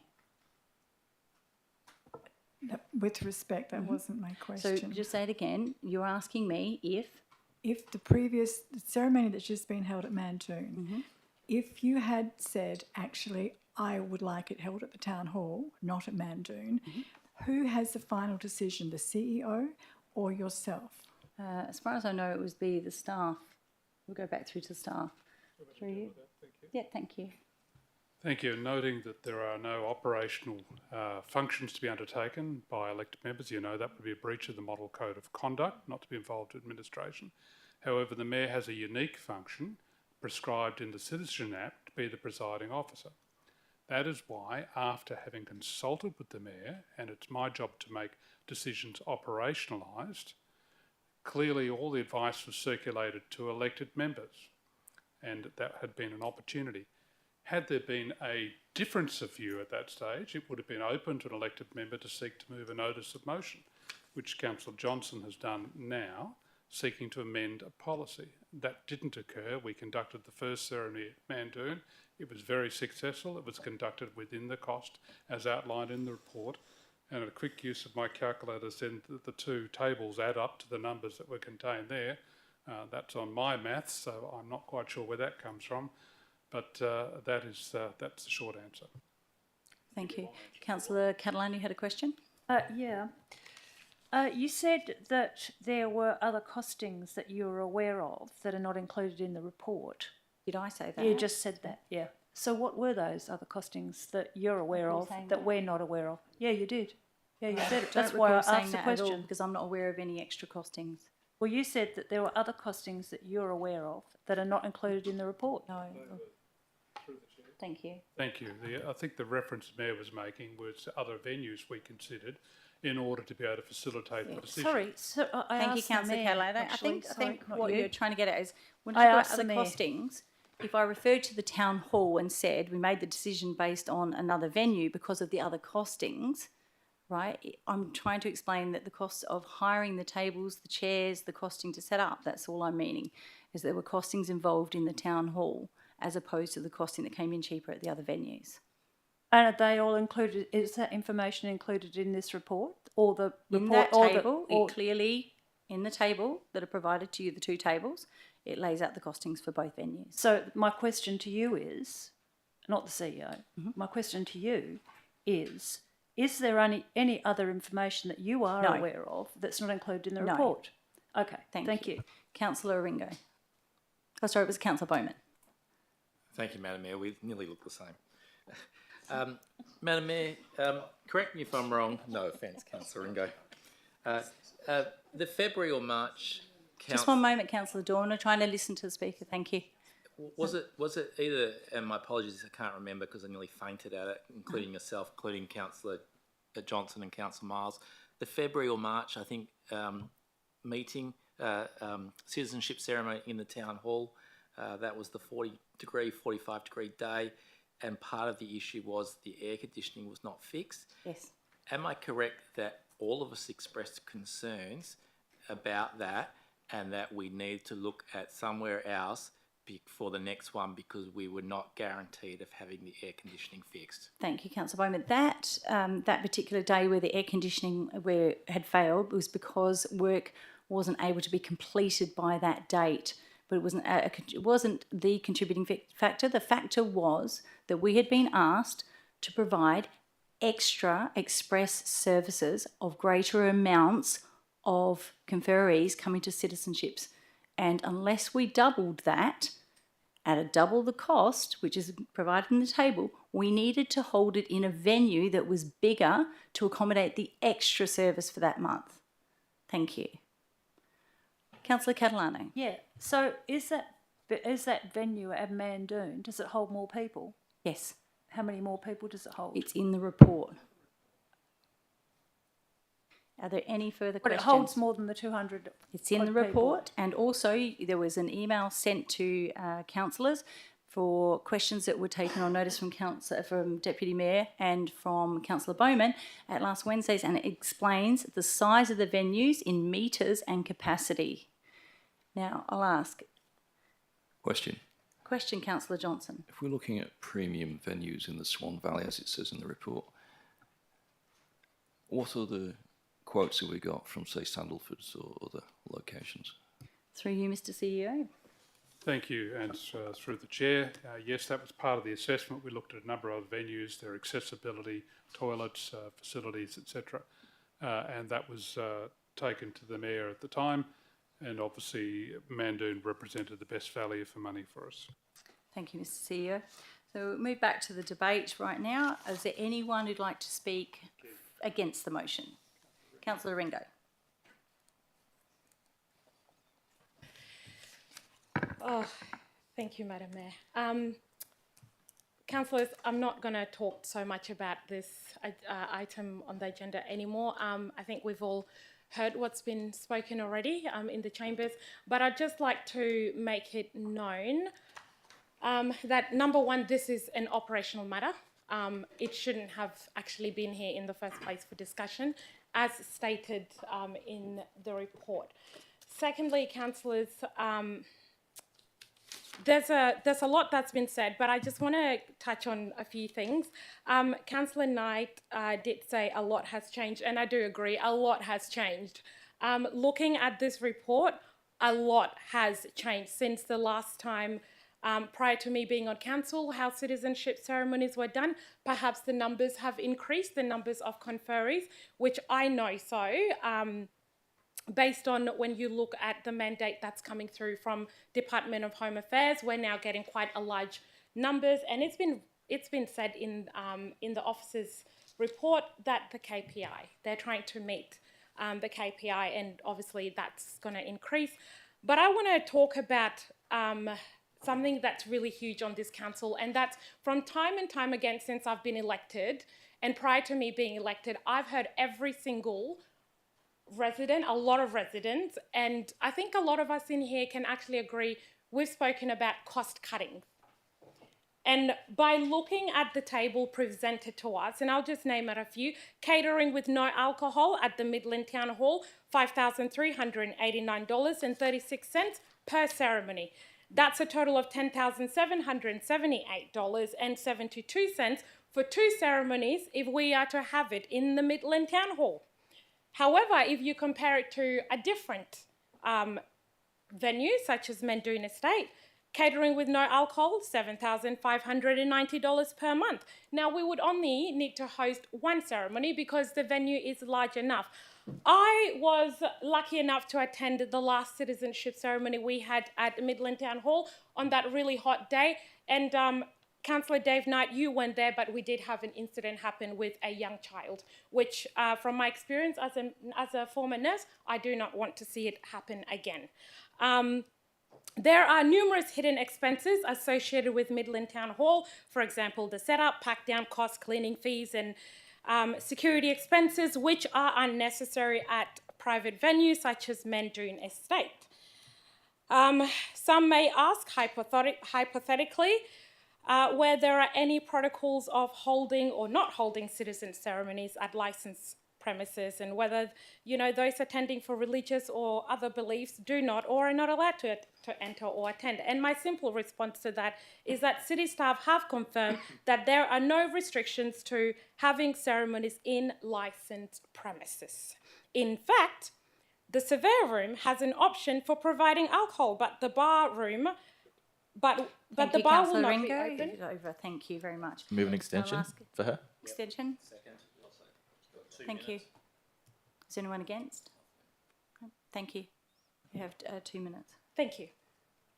The surveyor room has an option for providing alcohol, but the bar will not be open as we will not be serving alcohol. I also just recently found out from city staff that until 2019, ceremonies at the town hall did include alcoholic beverages.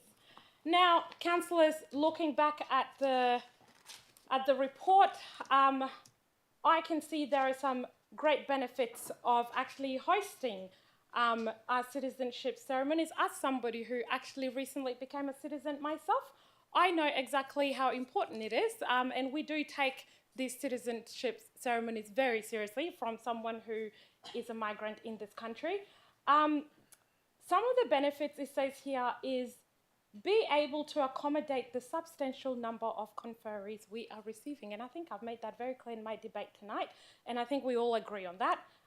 City will be supporting local businesses.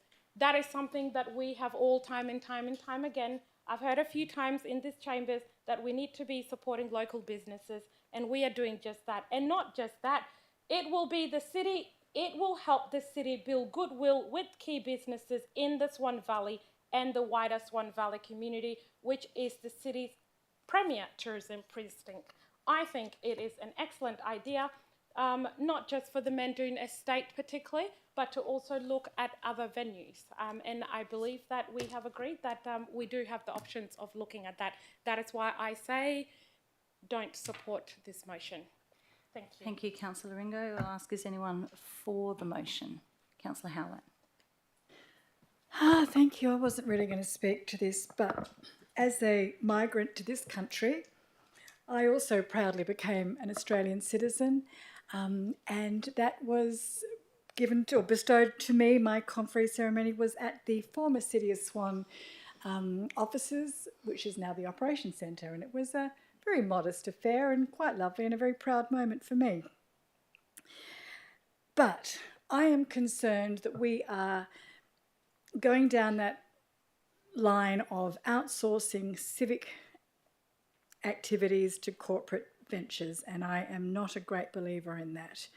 So for me, it's a slippery slope, and I would suggest that we maintain some functions here in this beautiful old dame of a civic building, and we continue to host our civic ceremonies here at the Town Hall of Midland.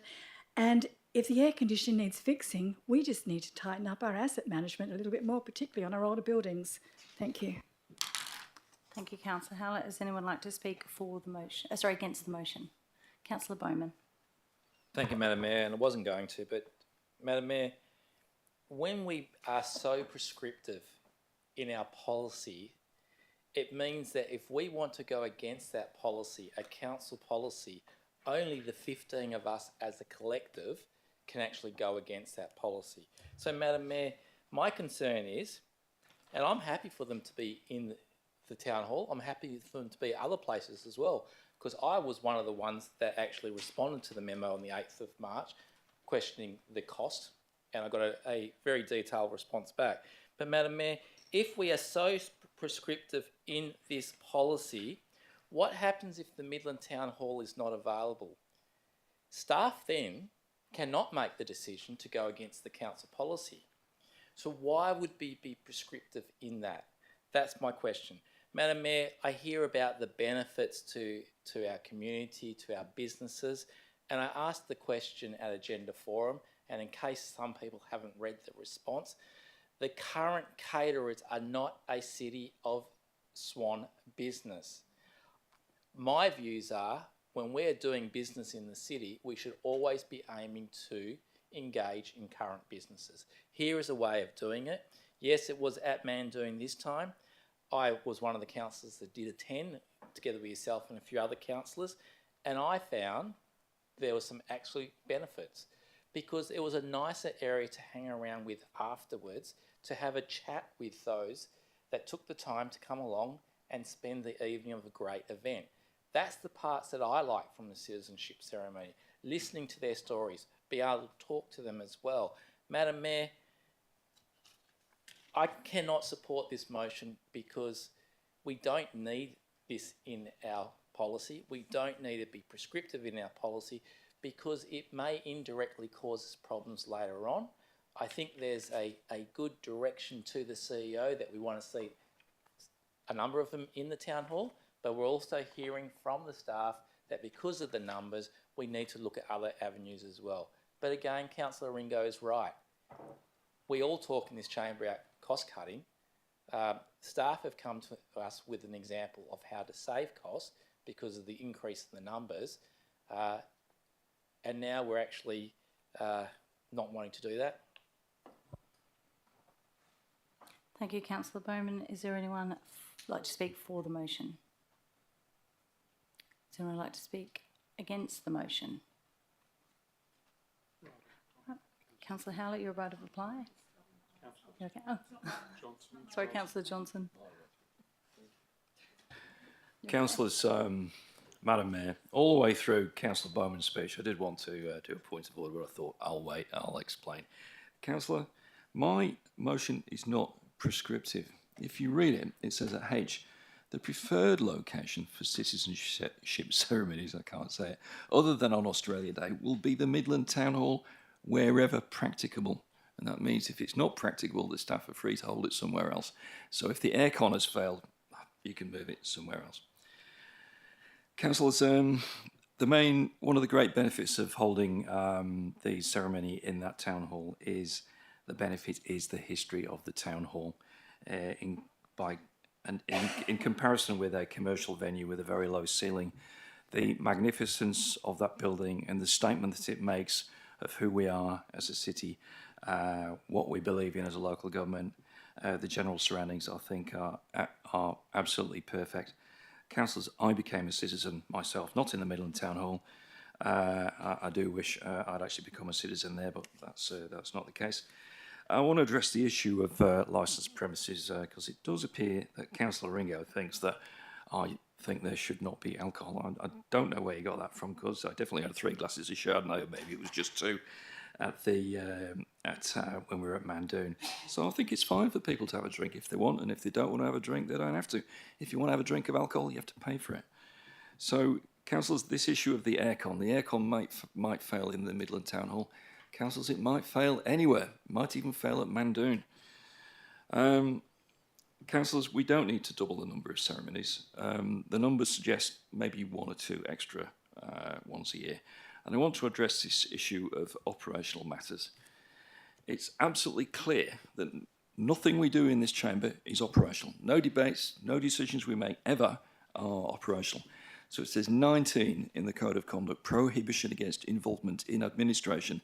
19.2, subclause 1, does not apply to anything that a councillor does as part of the deliberations at a council or committee meeting. And section 2.7 of the Local Government Act makes it clear that we as a council are responsible for the performance of all the functions of the local government. That includes holding citizenship ceremonies. And it's also clear that we can change a policy anywhere we like. It's not prescriptive.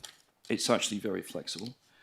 And I think, therefore, councillors, if we want to continue to use our historic town hall, we have to remember, if we don't use it, we might lose it, and it was nearly lost once before.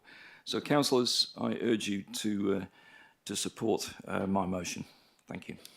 Thank you, Deputy Mayor. All right, I'll put that to the vote. Those in favour? Councillor Johnson, Councillor Catalano, Councillor Dawn, Councillor Knight and Councillor Howlett, and those against?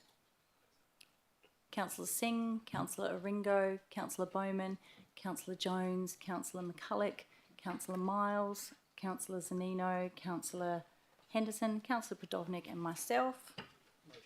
The motion is lost.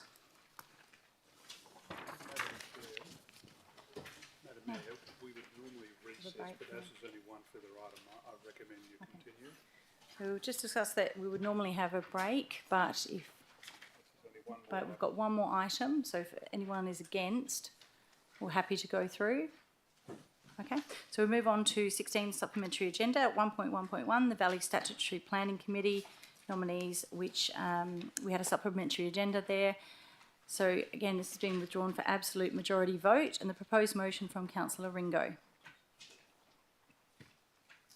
Read out. Thank you.